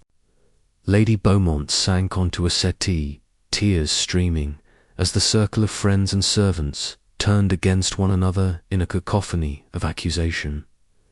Poirot stood, smoothing his waistcoat, and raised a single hand. Sufficient, his voice, though quiet, carried the authority of a conductor bringing a tumultuous orchestra to a single note. Tempering suspicion with haste will yield only chaos. We must pause and collect ourselves. He stepped forward, addressing Mrs. Faraday with gentle firmness. Madame, you are free to retire to another room. I ask only that you remain under gentle guard until morning. He nodded to the constables, who offered Mrs. Faraday a kindly escort out of the room. As the door closed behind her, Poirot turned to the remaining company. You see, he said quietly, the heat of tension can force even the most steadfast conscience into error. But our investigation cannot yield to anger. He paused, allowing the truth to settle like dust. Tonight, we witnessed the fractures beneath loyalty and the power of fear to distort perception. Yet in the calm that follows, one of you will reveal the next vital clue, perhaps unwittingly. He gestured toward the mantel clock, its hands still stubbornly at 3 minutes to 12. When we return in the morning, let us examine these fractures with precise reason. Until then, I bid you rest, though I suspect sleep will be elusive. He gave a gentle, knowing smile. For in the quiet hours, our culprit will brood upon this display of tension, and may make a crucial mistake of heart. With that, Poirot gestured to Hastings. The captain of psychology had drawn his pieces, and the board was ready for the final moves. As the suspects dispersed into the corridors, their minds aflame with suspicion and regret, Poirot allowed himself a moment to breathe. Tensions had risen. Now they must fall, revealing the single thread that bound deception to motivand, leading, inevitably, to the truth. Chapter 12. The confrontation by the pale glow of dawn's first light. Beaumont Manor lay draped in stillness. The events of the previous evening, shattered notes, furious accusations, and trembling loyalties, yet reverberated through its corridors. Yet if tension had fractured the household's calm, it also presented an opportunity. In the hush before sunrise, the truth often slips from the lips of those burdened by guilt. Poirot gathered the remaining circle in the morning room, accompanied only by Captain Hastings. Lady Beaumont, still visibly shaken, sat at a small writing desk, her eyes red-rimmed but determined. Sir Reginald Harcourt stood near the window, coat collar turned against a lingering chill. Valerie Duquesne, with her arm lightly bandaged, leaned against a side table, examining the crystal decanter. Captain Belila remained by the hearth, shoulders squared, though his uniform bore rumpled evidence of restless pacing. Finally, Mr. Wilkins hovered by the door, lips tightly compressed. Poirot took his place before the mantel, cradling his cane in both hands. "Madame et messieurs," he began softly, "last night's display of tension has done us a service. It revealed the fault lines in our group. Yet which crack leads to the vault concealing our culprit's secret? Tonight's confrontation will test each of you under the psychological weight of evidence and suggestion. Who among you will break?" First, he fixed Lady Beaumont with his calm gaze. "Madame, may I inquire your pulse last night? When accusations flew, did you ever suspect the hand that turned the clock's gears, destroyed the note, or tampered with the codicil?" Lady Beaumont's voice trembled slightly.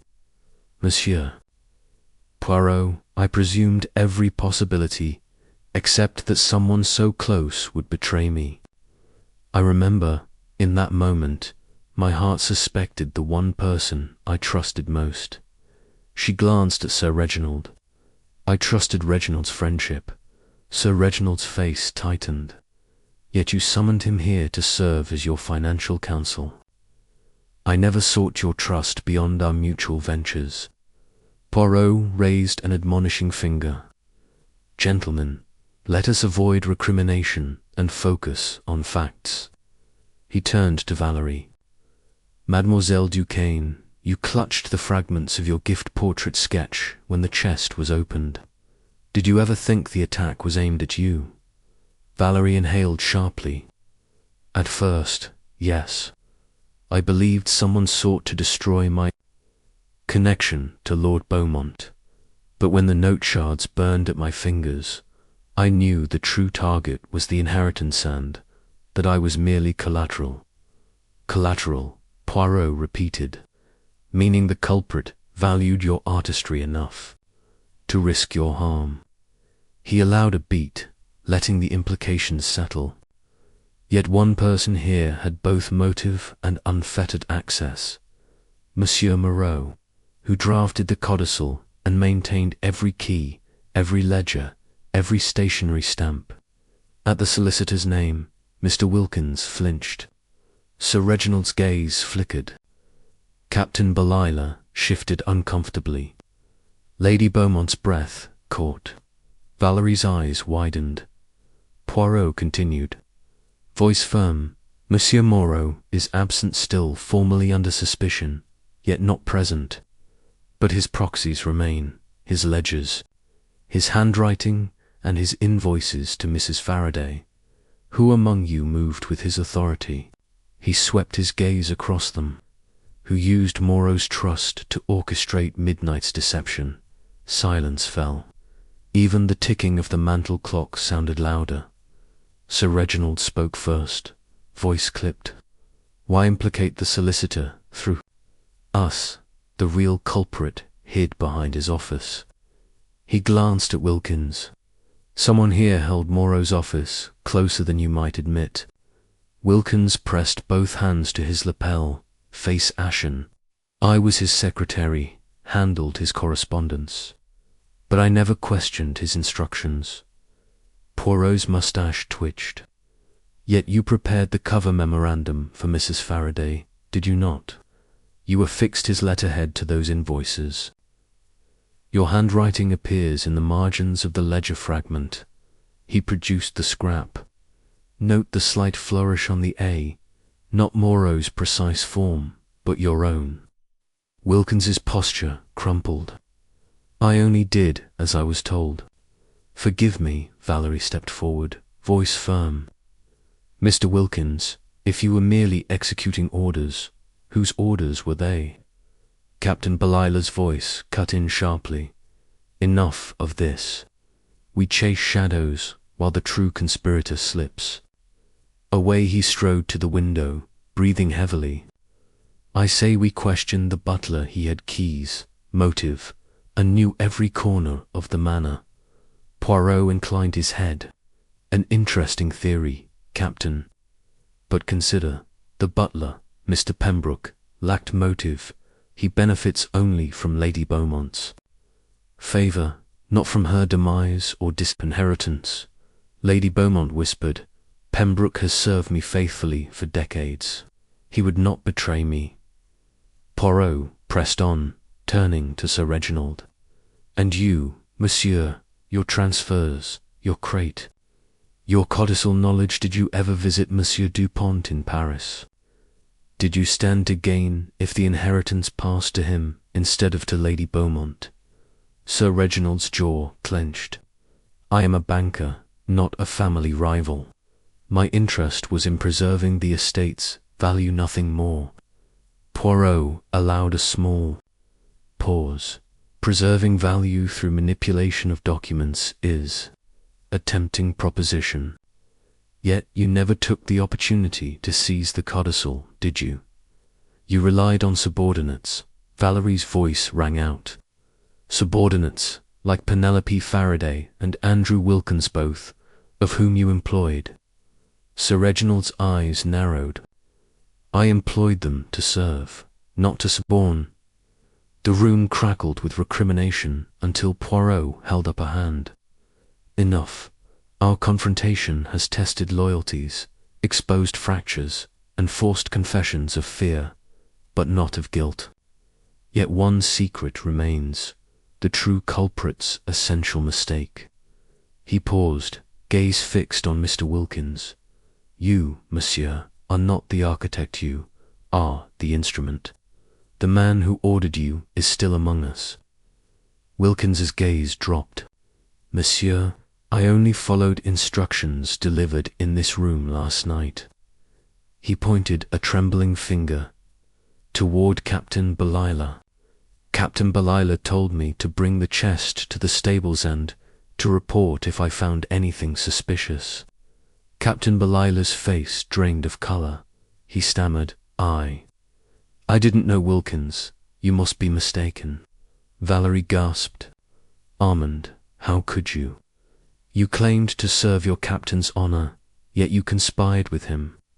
Sir Reginald grabbed Belilah's arm. Is this true? You, my friend, my confidant, betrayed my family trust. Captain Belilah's shoulders slumped. His voice was broken. I was approached by a man, Moreau's friend, in the hazy hours after dinner. He offered me £100,000 if I transported the chest, destroyed the note, and reset the clock to mask the codicil's retrieval. I thought I served the estate. Shock rippled around the room. Lady Beaumont rose slowly. Armand, you did this to protect me. Belilah's tears fell. I thought it was your will that Moreau sanctioned it. I was wrong. Poirot stood, voice gentle but firm. Captain, your confession reveals the sin behind the shadow. This secondary crime, coercion under false pretenses, was meant to safeguard Lady Beaumont's inheritance. Yet it imperiled her honour. You believed yourself a guardian, yet you became her betrayer. Belilah sank onto a chair. I beg your forgiveness.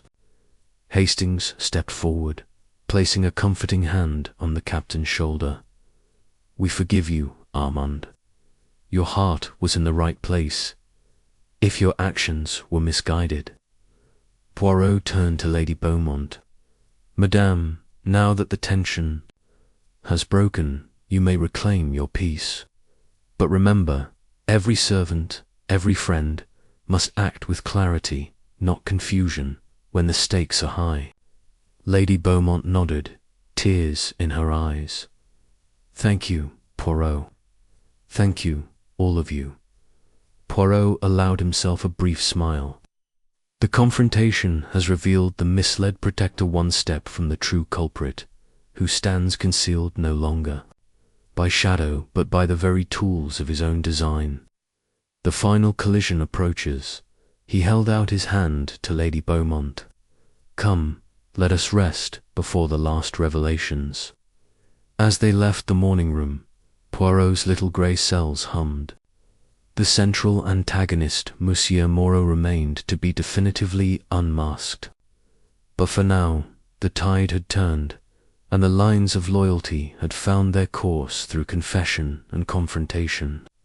The climax drew near, and with it, the grand reveal that would restore order to Beaumont Manor. Chapter 13. A desperate attempt. To escape the crisp autumn air did little to soothe the frayed nerves of Beaumont Manor's inhabitants as evening settled once more over the estate. Though the morning's confrontation had brought Captain Belilah's confession into the open, the true architect of deceit, Monsieur Emile Moreau, remained shrouded in polite veneer, his solicitor's composure tested but intact. Yet Poirot's little grey cells warned that Moreau, cornered and desperate, would not remain idle, and come midnight he would make his final, frantic move. As the household gathered for a modest supper, Lady Beaumont, seated between Hastings and Belilah, with Valerie and Sir Reginald opposite Poirot, allowed conversation to drift to lighter topics. The upcoming opera season, the remnant beauty of autumn foliage, the temps of Windsor's best vintage in their glasses. Yet beneath the placid veneer, every soul present felt the taut wire of anticipation. Halfway through the meal, the butler, Mr. Pembroke, appeared at the doorway with an urgent message. "Monsieur Poirot, if I may intrude," he hesitated, lowering his voice. "Monsieur Moreau has left the manor in his motor car. He gave instructions to deliver certain papers to Monsieur Dupont in Paris, and insisted his departure be kept discreet." A ripple of shock passed around the table. Lady Beaumont's teacup slipped from her hand, splashing dark liquid across the white linen. Hastings sprang to his feet. "He cannot leave. He holds the original codicil and, perhaps, other evidence essential to this case." Poirot rose, calm yet commanding. "Precisely, Hastings. He seeks to carry away the remaining proof of his machinations to a jurisdiction beyond our reach." He turned to Pembroke. "Where is his car?" "By the garden gate, monsieur. The chauffeur waits for orders." Poirot nodded. "Very well, Hastings. Belilah accompany me. We must intercept Monsieur Moreau before he crosses the threshold of law." As the trio exited the dining room, Sir Reginald and Valerie exchanged troubled glances. Lady Beaumont recovered her composure to call softly after them, "Be careful." The gravel path crunching beneath their feet led them swiftly through dew-laden bushes toward the stately Rortian gate. There, headlights glowed in the misty twilight as Moreau's Rolls-Royce idled, engine ticking in the chill. Monsieur Moreau stood by the open door, a leather satchel slung over one shoulder, his tailored coat billowing in the breeze. Poirot approached with deliberate calm, cane tapping. Once against the ground, "Monsieur Moreau," he called, "I believe you have mislaid certain obligations to this household, and perhaps to the law." Moreau stiffened, eyes darting between Poirot and Hastings. "Detective, you misunderstand. I leave only to deliver legal documents. There is no need for interference." Poirot lifted a slim finger. "On the contrary, monsieur, you leave with evidence crucial to an ongoing investigation into forgery, blackmail, and conspiracy to pervert the course of justice. I must ask you to remain here until Inspector Japp arrives." Moreau's jaw clenched. He lifted the satchel with one hand and slipped into the driver's seat. "I prefer to resolve this in Paris. You have no jurisdiction on foreign soil. He turned the ignition. Hastings lunged for the door handle.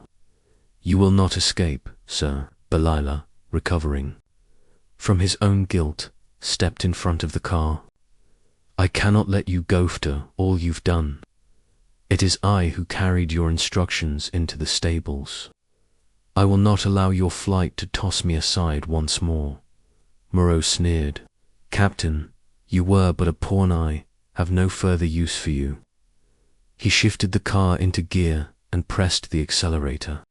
The tires spun, gravel spraying toward Hastings's boots. Poirot, standing just out of reach, surveyed the scene with keen eyes. Monsieur Moreau, he said softly, do you wish to destroy your only ticket to freedom? Before Moreau could respond, a second vehicle's headlights appeared behind the rolls. The Manor's chauffeur, summoned by Pembroke's cunning, had blocked the gate. Two more cars. Inspector Japp's motorcycle unit drew up as the heavy gates clanged closed. The chauffeur, stepping forward, placed himself in the path of the rolls. Monsieur, you cannot pass until instructed otherwise. His tone, firm and unwavering, left no room for debate. Moreau sat, fists clenched on the steering wheel, face ashen in the glow of his dashboard. He met Poirot's gaze in the rearview mirror, eyes burning with desperation. Very well, he hissed. He opened the door and stepped out, satchel in hand. Japp, approaching with two constables, took the satchel. Inspector Poirot said, nodding respectfully, this contains the original codicil, and I suspect the remaining letter fragments. You must secure them immediately. Japp lifted the satchel's flap and withdrew a rolled-up parchment, tied with black ribbon. He unwrapped it to reveal the codicil's final pages, signed by Lord Beaumont's solicitor and bearing the family seal. This is exactly what we need, Hastings added. He also has the torn fragments of the letter, surgically enough to reconstruct the final threats. Moreau's shoulders slumped as the constables placed him under guard. I did it all for Lady Beaumont's sake, he protested, voice cracking. I thought I protected her. Poirot stepped forward.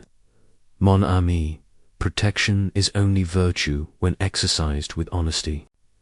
In secret, it becomes deception. In deception, ruin.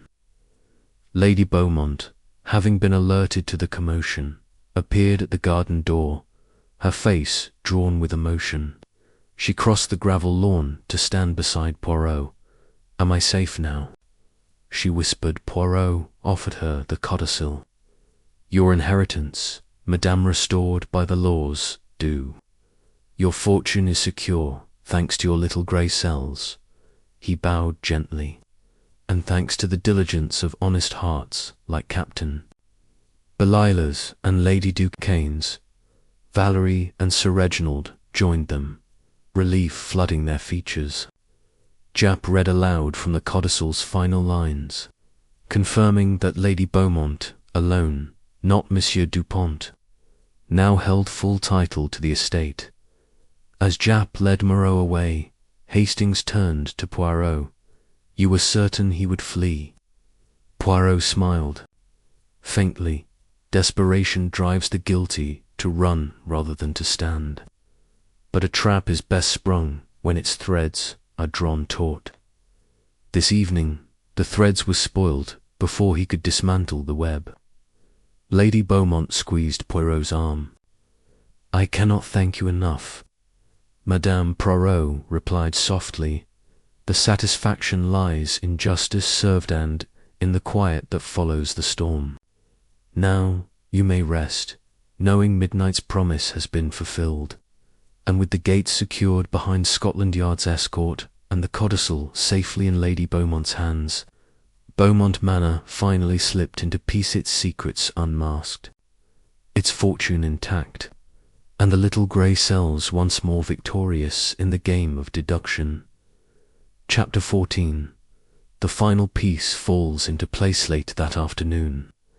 The household of Beaumont Manor gathered once more in the oak-panelled library, though much of the tension had eased since Monsieur Moreau's dramatic flight and capture. The library's shelves, heavy with leather-bound volumes, seemed to breathe a collective sigh of relief as Lady Beaumont, Sir Reginald Harcourt, Captain Belila, Valerie Duquesne, and Captain Hastings took their places before the crackling fireplace. Even Mr. Wilkins and Mrs. Faraday, now eased of direct suspicion, stood quietly to the side, each bearing the look of one who has weathered a storm of emotions. Poirot entered last, moving with his customary poise, clutching a small leather portfolio. He paused in the center of the room, eyes bright with anticipation. "Mes amis," he began, voice measured, "we stand at the threshold of resolution. The codicil's safe recovery and Monsieur Moreau's fastidious capture have dispelled much mystery, but one final piece must be secured to complete our tapestry of truth." He turned toward Hastings, who held the recovered scraps of Madame X's letter. "Remember these fragments." Hastings nodded, spreading them on the low table. Poirot continued, "Their reconstruction revealed a threat. Your fortune, unmasked at the stroke of midnight, will drown beneath the storm of truth." Yet that phrase alone did not indict our culprit. What, then, was missing? Lady Beaumont leaned forward. The words "stroke of midnight," they pointed to the clock, the hour. But nothing in the fragments told us who authored the note. Poirot's moustache quivered in a faint smile. Indeed, yet the fragments themselves bear a watermark overlooked until now. He opened the portfolio to a pressed sheet of the same heavy vellum and held it to the light. "Observe, Hera, faint imprint, the crest of the Beaumont family. Reversed. It appears on the codicil's paper as well as on these torn fragments." Sir Reginald frowned. "But that crest appears on every official stationery in the household, does it not?" "True," Poirot replied, "but note the discoloration around the crest on the letter fragment's brownish stains, as though exposed to candle smoke or damp straw." He tapped a fragment with a gloved fingertip. "These fragments were shredded in the stables and exposed to straw and lantern light, yes, but the codicil protected within its roll should bear none of these marks. Yet the codicil outer pages do show the same discoloration." Valerie drew in her breath. "So someone placed the codicil in the stables among the straw, binding it with candlelight, before restoring it to Moreau's satchel, in order," Poirot affirmed, "to lend authenticity to the tale that the codicil had been recovered there, rather than here in the library where Monsieur Moreau drafted it. But that is not all." He withdrew a magnifying loupe and passed it to Hastings. "Examine the signature line on the codicil's final page, the signature of Lord Beaumont and of Monsieur Moreau. Note the inconsistency in the ink's hue." Hastings peered through the loupe. "By Jove, you're right. The ink for Lord Beaumont's signature is a typical black iron gall ink, aged by 2 years. But Moreau's signature, beneath it fresh sepia ink that has barely begun to oxidize." Sir Reginald's eyes widened. Moreau forged his own client's endorsement after the fact. Poirot nodded gravely. "Exactly, sir. The final piece is this. The codicil was originally drafted to name Charles Dupont as beneficiary in the event Lady Beaumont declined or faltered. But that provision was quietly struck out presumably at Lady Beaumont's original instruction, and the page returned to the solicitor for sealing. Our culprit, however, desired the backup heir clause to remain active, indicating his intention to profit through Dupont's involvement. To accomplish this, He needed a codicil bearing his own signature beneath Lord Beaumont's, post-dating. Lady Beaumont's ratification. Lady Beaumont gasped softly. So someone added his own signature, and then bribed Mrs. Faraday and Captain Belila to manipulate the codicil. Mais oui, Poirot said gently. Monsieur Moreau signed that codicil with fresh ink, then passed it to Mrs. Faraday, instructing her to deposit it in the stables desk, drawing the original blackmail note there as well and to mark it with candles, soot and straw to simulate authenticity. He gestured at Belila. Captain, you were told to delay the clock's hands so that the codicil's apparent discovery would align closely with midnight. Belila hung his head. I see now the note's shredding, the clock's adjustment, the codicil's mise en scène, all designed to cover the insertion of a forged signature. Poirot turned to Moreau's proxy, Mr. Wilkins. And you, Andrew, were charged with preparing the paperwork's cover, memorandum fixing the proper addresses, but not inspecting the text itself. You served as the invisible hand that guided these documents into the hands of unscrupulous operators. Wilkins bowed his head. I followed instructions without question. I see my error now. Poirot addressed Lady Beaumont. Madame, the final piece is that this codicil, as altered, would have named Charles de Pontmonsieur Moreau's secret clientele as your heir, leaving your estate beyond your control. Moreau intended to present this forged document in Paris, ensuring your displacement and securing his own lucrative legal fees and, perhaps, a commission from Dupont. Lady Beaumont's voice trembled. All that, for greed and personal gain, sir. Reginald sighed. He was trusted implicitly. Valerie placed a comforting hand on Lady Beaumont's arm. But now the truth is unmasked. Poirot smiled, a rare warmth in his eyes. The final piece has indeed fallen into place. He closed the portfolio and returned it to his breast pocket. Once the forgeries are exposed and the original codicil bearing only Lord Beaumont's and Lady Beaumont's true signatures reinstated, your inheritance remains intact. Justice will see that Monsieur Moreau's duplicity is punished and his victims restored. Inspector Japp, who had entered quietly with 2 constables, stepped forward. Monsieur Poirot, with this evidence, I shall charge Monsieur Moreau with forgery, conspiracy to pervert the course of justice, and attempted fraud against Lady Beaumont. He will stand trial, and the courts shall rectify his wrongs. Lady Beaumont bowed deeply to Poirot. Your brilliance has saved me from ruin. I can never repay you. Poirot waved her thanks aside. Madame, the pleasure lies in the exercise of the mind and in bringing clarity to chaos. Your fortune and your peace have now been secured by reason, not by deception. As the household exhaled in collective relief, the grandfather clock in the corner chimed 6 times, its steady rhythm confirming the passage of time and the imminence of midnight's formal hour. Yet for Beaumont Manor, the storm of secrets had passed, and in its place, the quiet triumph of truth reigned. Poirot allowed himself a satisfied nod. Now, at the stroke of midnight, your legacy shall stand untarnished, and I, as always, shall take my leave with a full heart and an unburdened conscience. With that, the final piece had indeed fallen into place in Beaumont Manor. Under the watchful eye of Hercule Poirot, was at last restored to harmony. Chapter 15. The final gathering, at precisely 8 o'clock that evening. The drawing room of Beaumont Manor was arranged for a singular purpose, the unmasking of truth.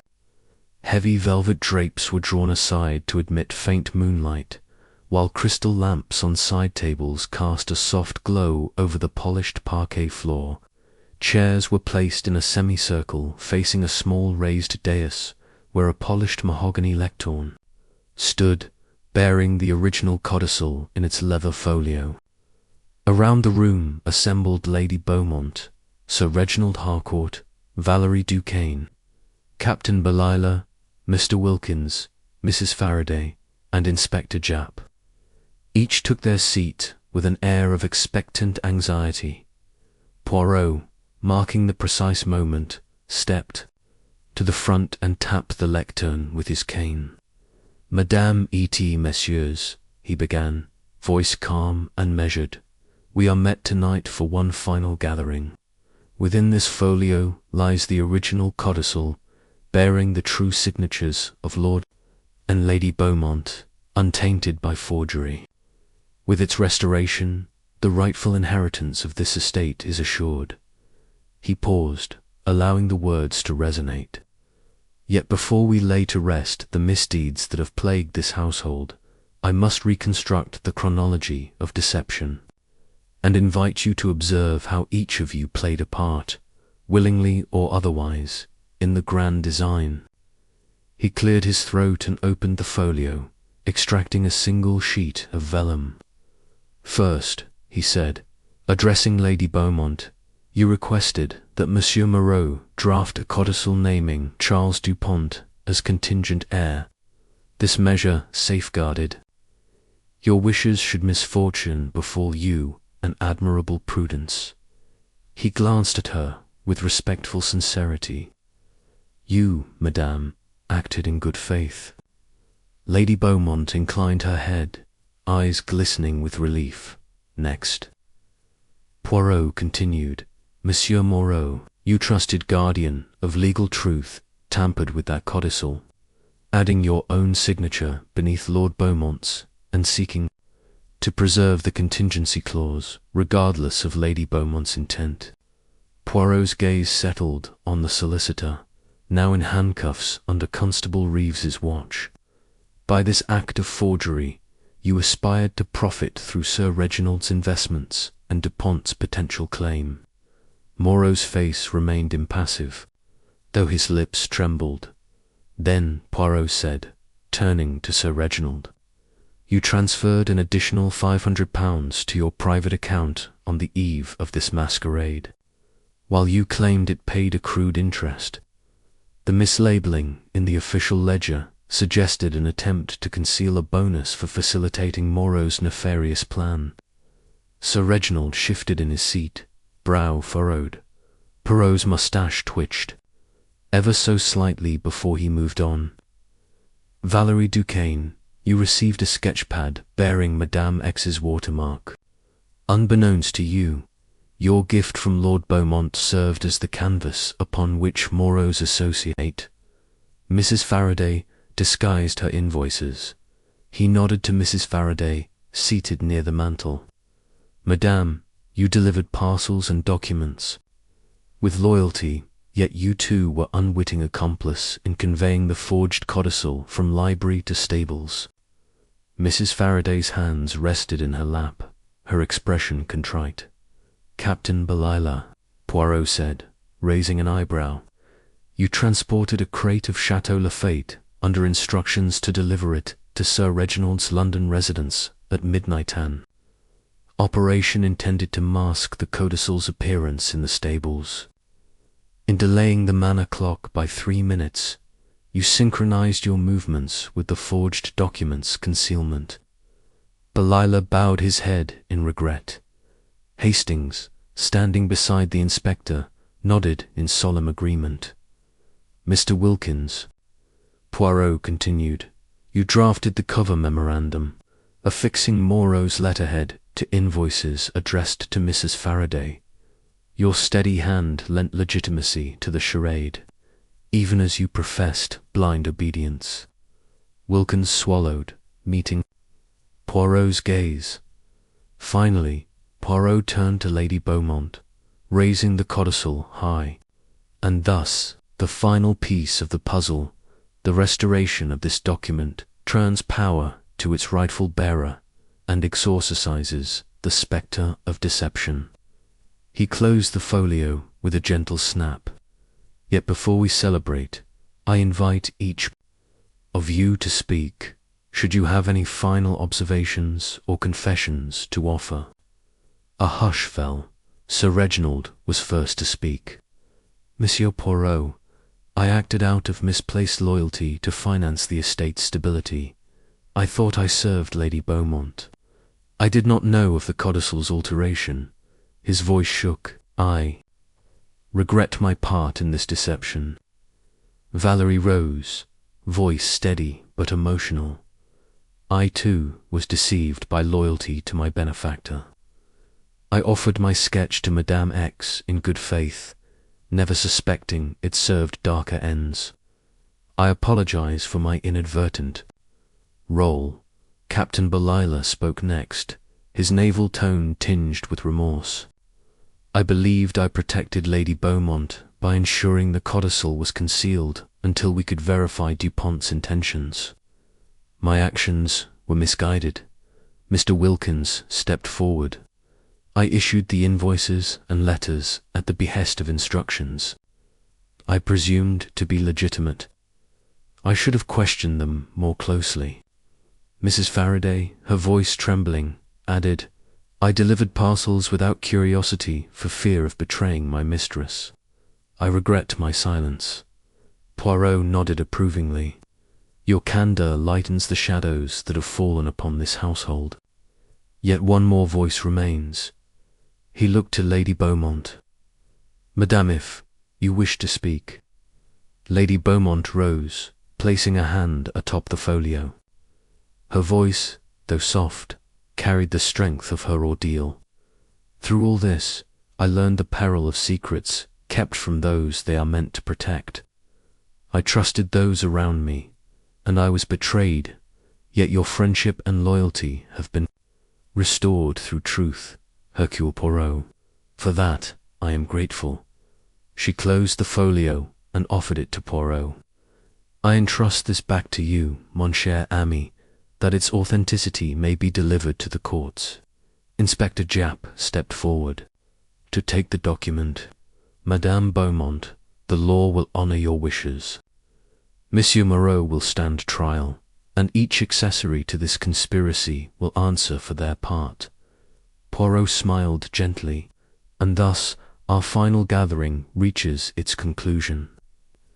At midnight tonight, when the manor's clock strikes its hour, accurately once more, the true legacy of Beaumont Manor will stand undiminished by subterfuge. He bowed to the assembled company. I thank you all for your cooperation in this delicate matter. May honesty guide your paths henceforth. As the gathering dispersed, relief and reconciliation fluttered through the room. Sir Reginald clasped Lady Beaumont's hand. Valerie and Mrs. Faraday exchanged a forgiving nod. Captain Belila and Mr. Wilkins stood side by side, subdued by their shared repentance. Poirot lingered a moment longer, gazing at the folio now entrusted to Japp's care, before turning to follow Hastings into the soft light of the corridor. The final gathering had succeeded, every heart laid bare, every misdeed acknowledged, and the stage set for the grand reveal. Beaumont Manor, at last, could rest in honest command. The little grey cells could celebrate the victory of reason over deception. Chapter 16. The reveal. The moment had arrived. Midnight approached, and within the hushed grandeur of Beaumont Manor, all eyes turned to the tall grandfather clock in the entrance hall, its pendulum swinging with solemn inevitability. Lady Beaumont stood to one side, flanked by Sir Reginald Harcourt and Valerie Duquesne, while Captain Belila and Mr. Wilkins lingered respectfully behind. Inspector Japp watched from the threshold, the leather folio containing the authentic codicil secure in his grasp. And at the centre of this expectant assembly stood Hercule Poirot, calm and composed, ready to unveil the culmination of his little grey cell's intricate reasoning. Poirot raised a hand to silence the gentle click. of nervous footsteps. "Mies Amos," he began, voice resonant. "We have gathered this evening not merely to mark the stroke of midnight, but to witness the unmasking of truth. We have heard confessions, restored the rightful inheritance, and exposed each unwitting accomplice.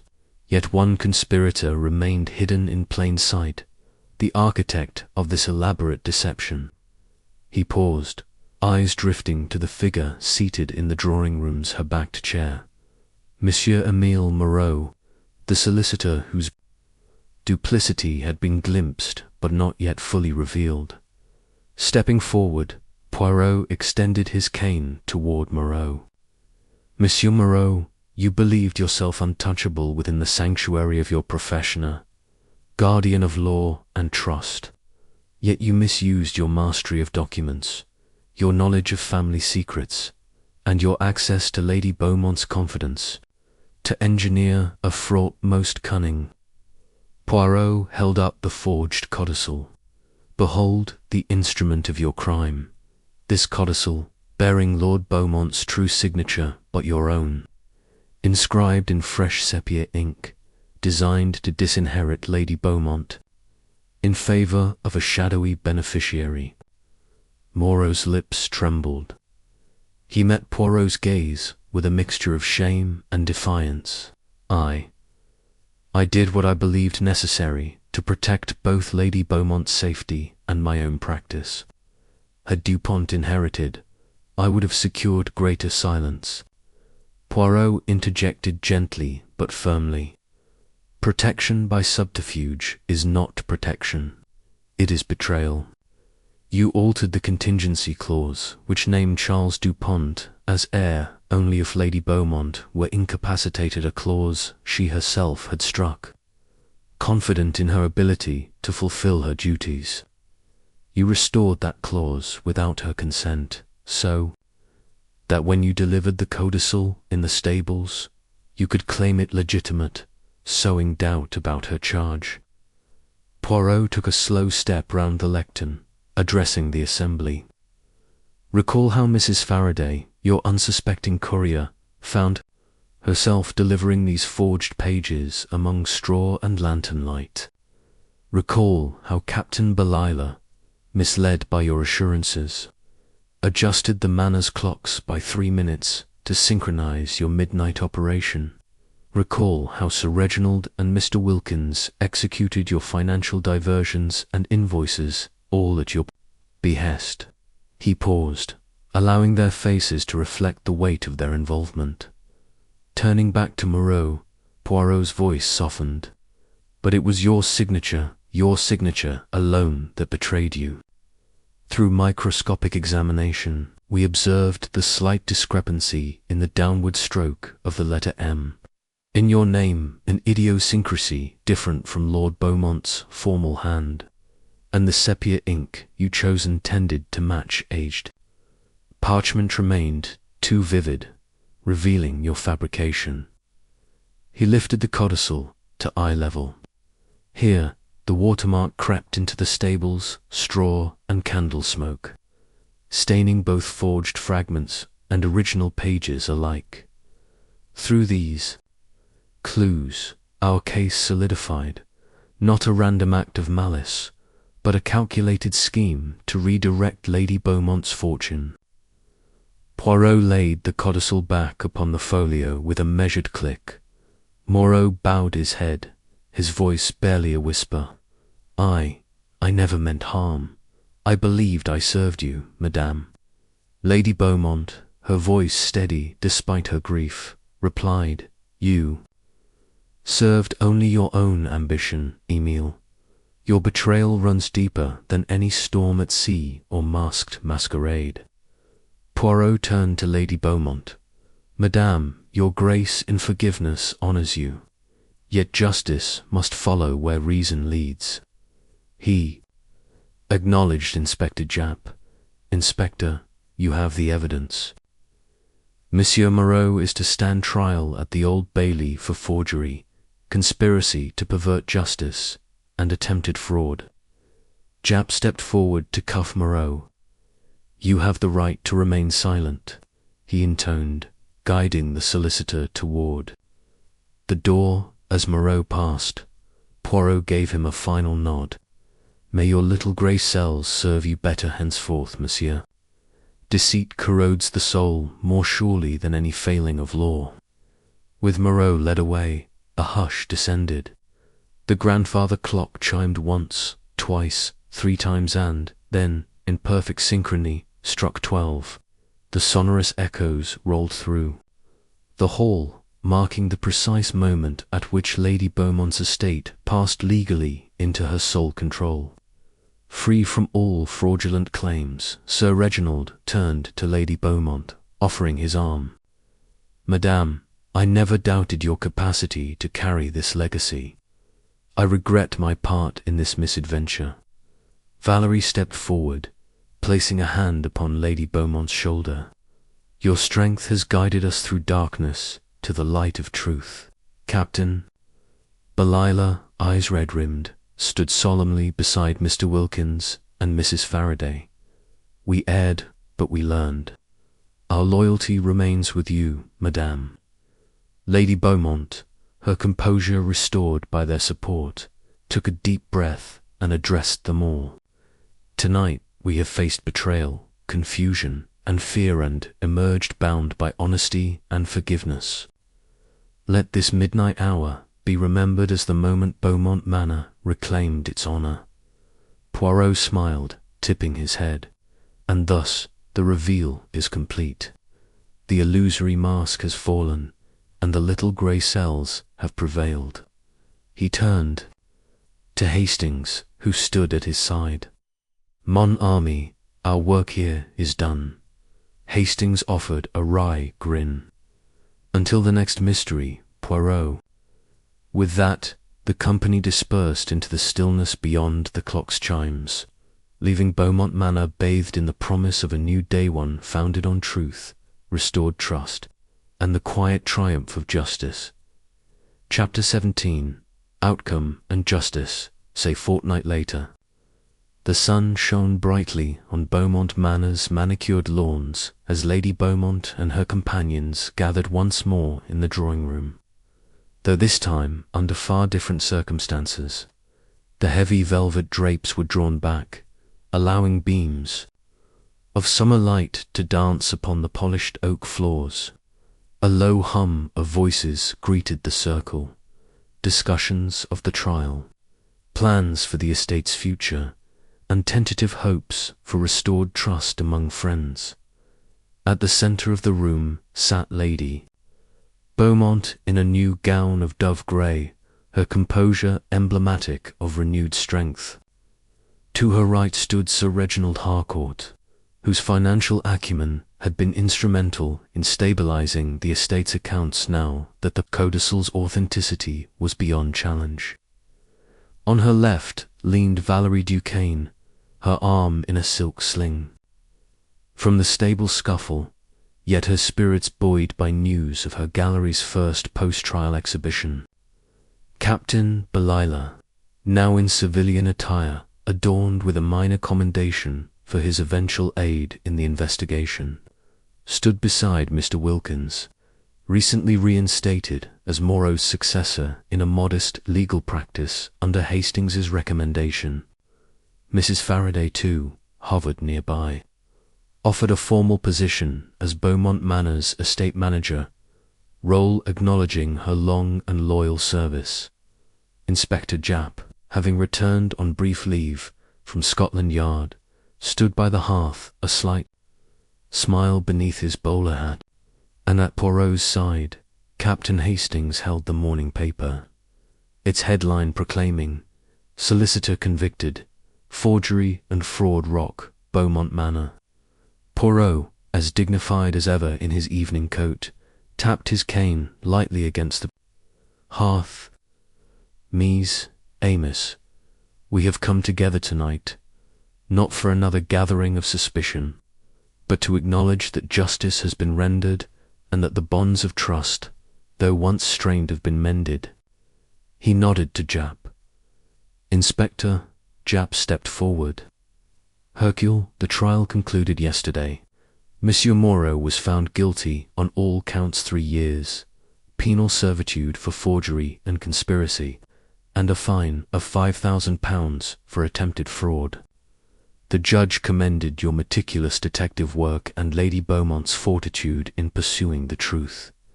He tipped his hat. It was a proud moment for law and order. Lady Beaumont exhaled softly. I must admit, the courtroom was a crucible. To see the man I trusted condemned on evidence you assembled so elegantly, it was both painful and necessary. Sir Reginald laid a reassuring hand on her shoulder. Your courage in confronting deception allowed us all to move forward. Valerie's eyes sparkled with renewed energy. And my gallery, she exclaimed.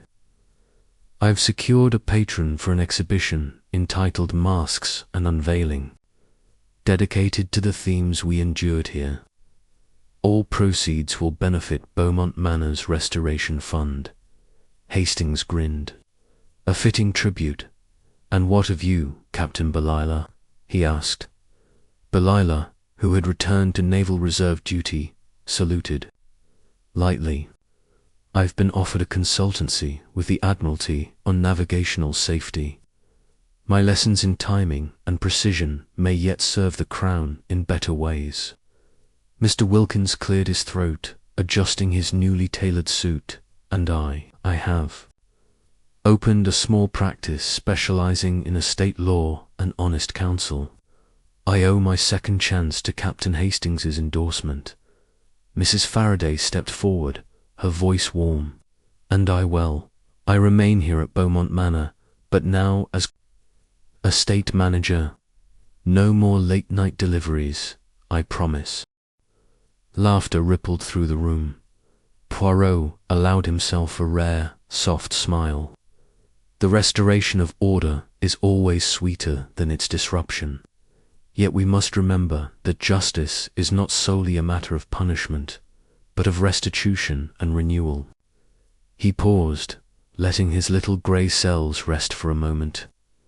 Madame, may I have the pleasure of a final word? Lady Beaumont inclined her head. Of course, Hercule Poirot. He turned to address her and the assembly. Let this chapter of Beaumont Manor's history serve as a testament that honesty, though often obscured by layers of misdirection, ultimately prevails. Trust, once fractured, can be rebuilt through courage, compassion, and unwavering commitment to truth.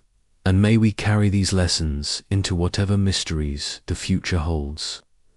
As the grandfather clock chimed 8 times, its hands restored to their rightful measure.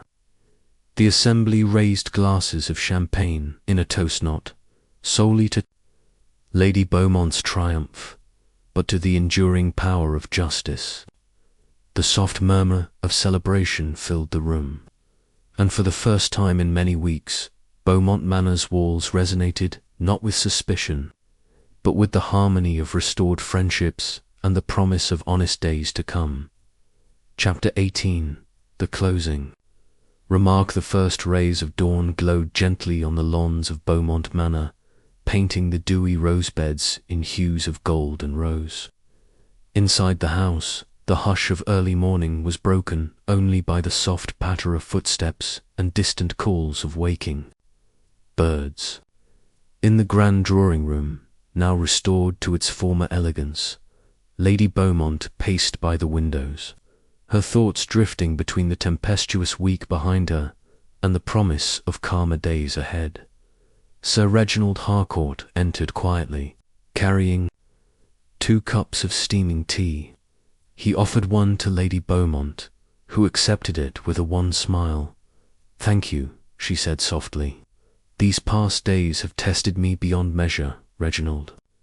Yet I feel stronger now, more resolved to steward this estate with integrity. He settled beside her. You have shown remarkable fortitude, and I, for one, am grateful for your friendship. Let us ensure that Beaumont Manor never again harbours secrets too dark for daylight. She traced her finger along the rim of her cup. Indeed, I shall establish new protocols for estate documents, multiple witnesses, secure safes, and open ledgers. No more midnight codicils hidden in straw. Across the room, Valerie Duquesne arranged a small, still life of wildflowers on the mantel. I've spoken with several patrons, she reported. My exhibition opens next week, and proceeds will fund the manor's archival restoration. I intend to preserve our history warts, and also that future generations learn from our errors. Captain Belila, adjusting the lapel of his civilian coat, nodded. I've drafted a set of navigational logs for the lake on the estate. Grounds no more foggy clocks and misaligned tides. I'll lend my expertise to ensure the boating seasons run safely. Mr. Wilkins, seated at a writing desk by the window, tapped his quill against a folded packet of papers. I've drafted new legal guidelines for the estate, madame, he said. Clear instructions on fiduciary duties, beneficiary notifications, and regular audits. You'll have copies by morning. Mrs. Faraday, carrying a small tray of biscuits, paused to greet them all with a warm, motherly smile. I've scheduled the gardeners and footmen for sunlight inspections of all storerooms and offices, she announced. Only shared keys and open logs from now on. No more secret corridors. She winked at Lady Beaumont. We've all learned the value of transparency. Lady Beaumont turned, her eyes reflecting pride in her household's renewal. Thank you, everyone. This home has endured much, and it will thrive because of your dedication. At the far end of the room, Hercule Poirot sat serenely in his favourite armchair, cane crossed across his knees, his small grey cells momentarily at rest yet still alert. Captain Hastings stood beside him, adjusting Poirot's travel cloak. Poirot extended his hand, indicating the assembled group. Mies, Amos, your efforts and your willingness to confront deception have restored Beaumont Manor's honour. And now I must take my leave. He stood with elegant precision, offering a slight bow to Lady Beaumont. Madame, it has been my privilege to serve your cause. Lady Beaumont curtsied, her gratitude shining through her composure. You have my deepest thanks, Monsieur Poirot. Sir Reginald stepped forward. Hercule, your presence will be sorely missed. Valerie offered a brush of her hand. Safe travels, and think of us when you compose your next masterpiece of deduction. Captain Belila removed his hat. Fair winds, Poirot. May your own journeys be as free of storm as ours now are. Wilkins, Mrs. Faraday, and Hastings each extended warm farewells, their voices punctuated by hope and respect. Poirot smiled, twirling his moustache. Then, with a final grin, toward Hastings. He clicked his cane 3 times on the parquet floor. Gentlefolk, he announced, the case of the affair at Hercule Poirot and the riddle of the tattered opera program is concluded.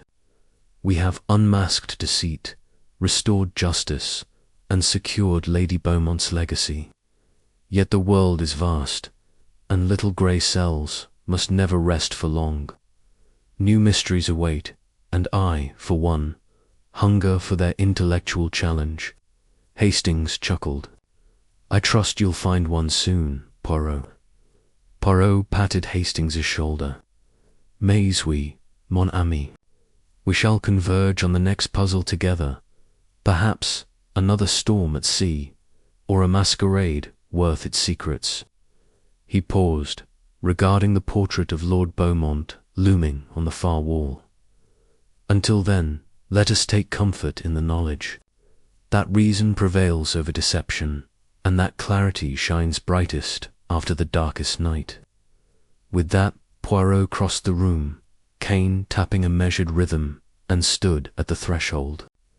He bowed one final time, offered a nod of fond farewell to each member of the household, and stepped into the corridor. His silhouette framed by the soft morning light. Hastings followed, closing the drawing-room door gently behind them. In the hush that remained, the walls of Beaumont Manor seemed to exhale a breath of relief, of renewal, and of hope for days unmarred by secret schemes. And so the final chapter drew to a close, a testament to the enduring power of friendship, the fragility of trust, and the unerring precision of Hercule Poirot's little grey cells. As the manor settled into quiet repose, all who dwelt there carried forward the lesson that truth, once revealed, offers the greatest gift of all peace.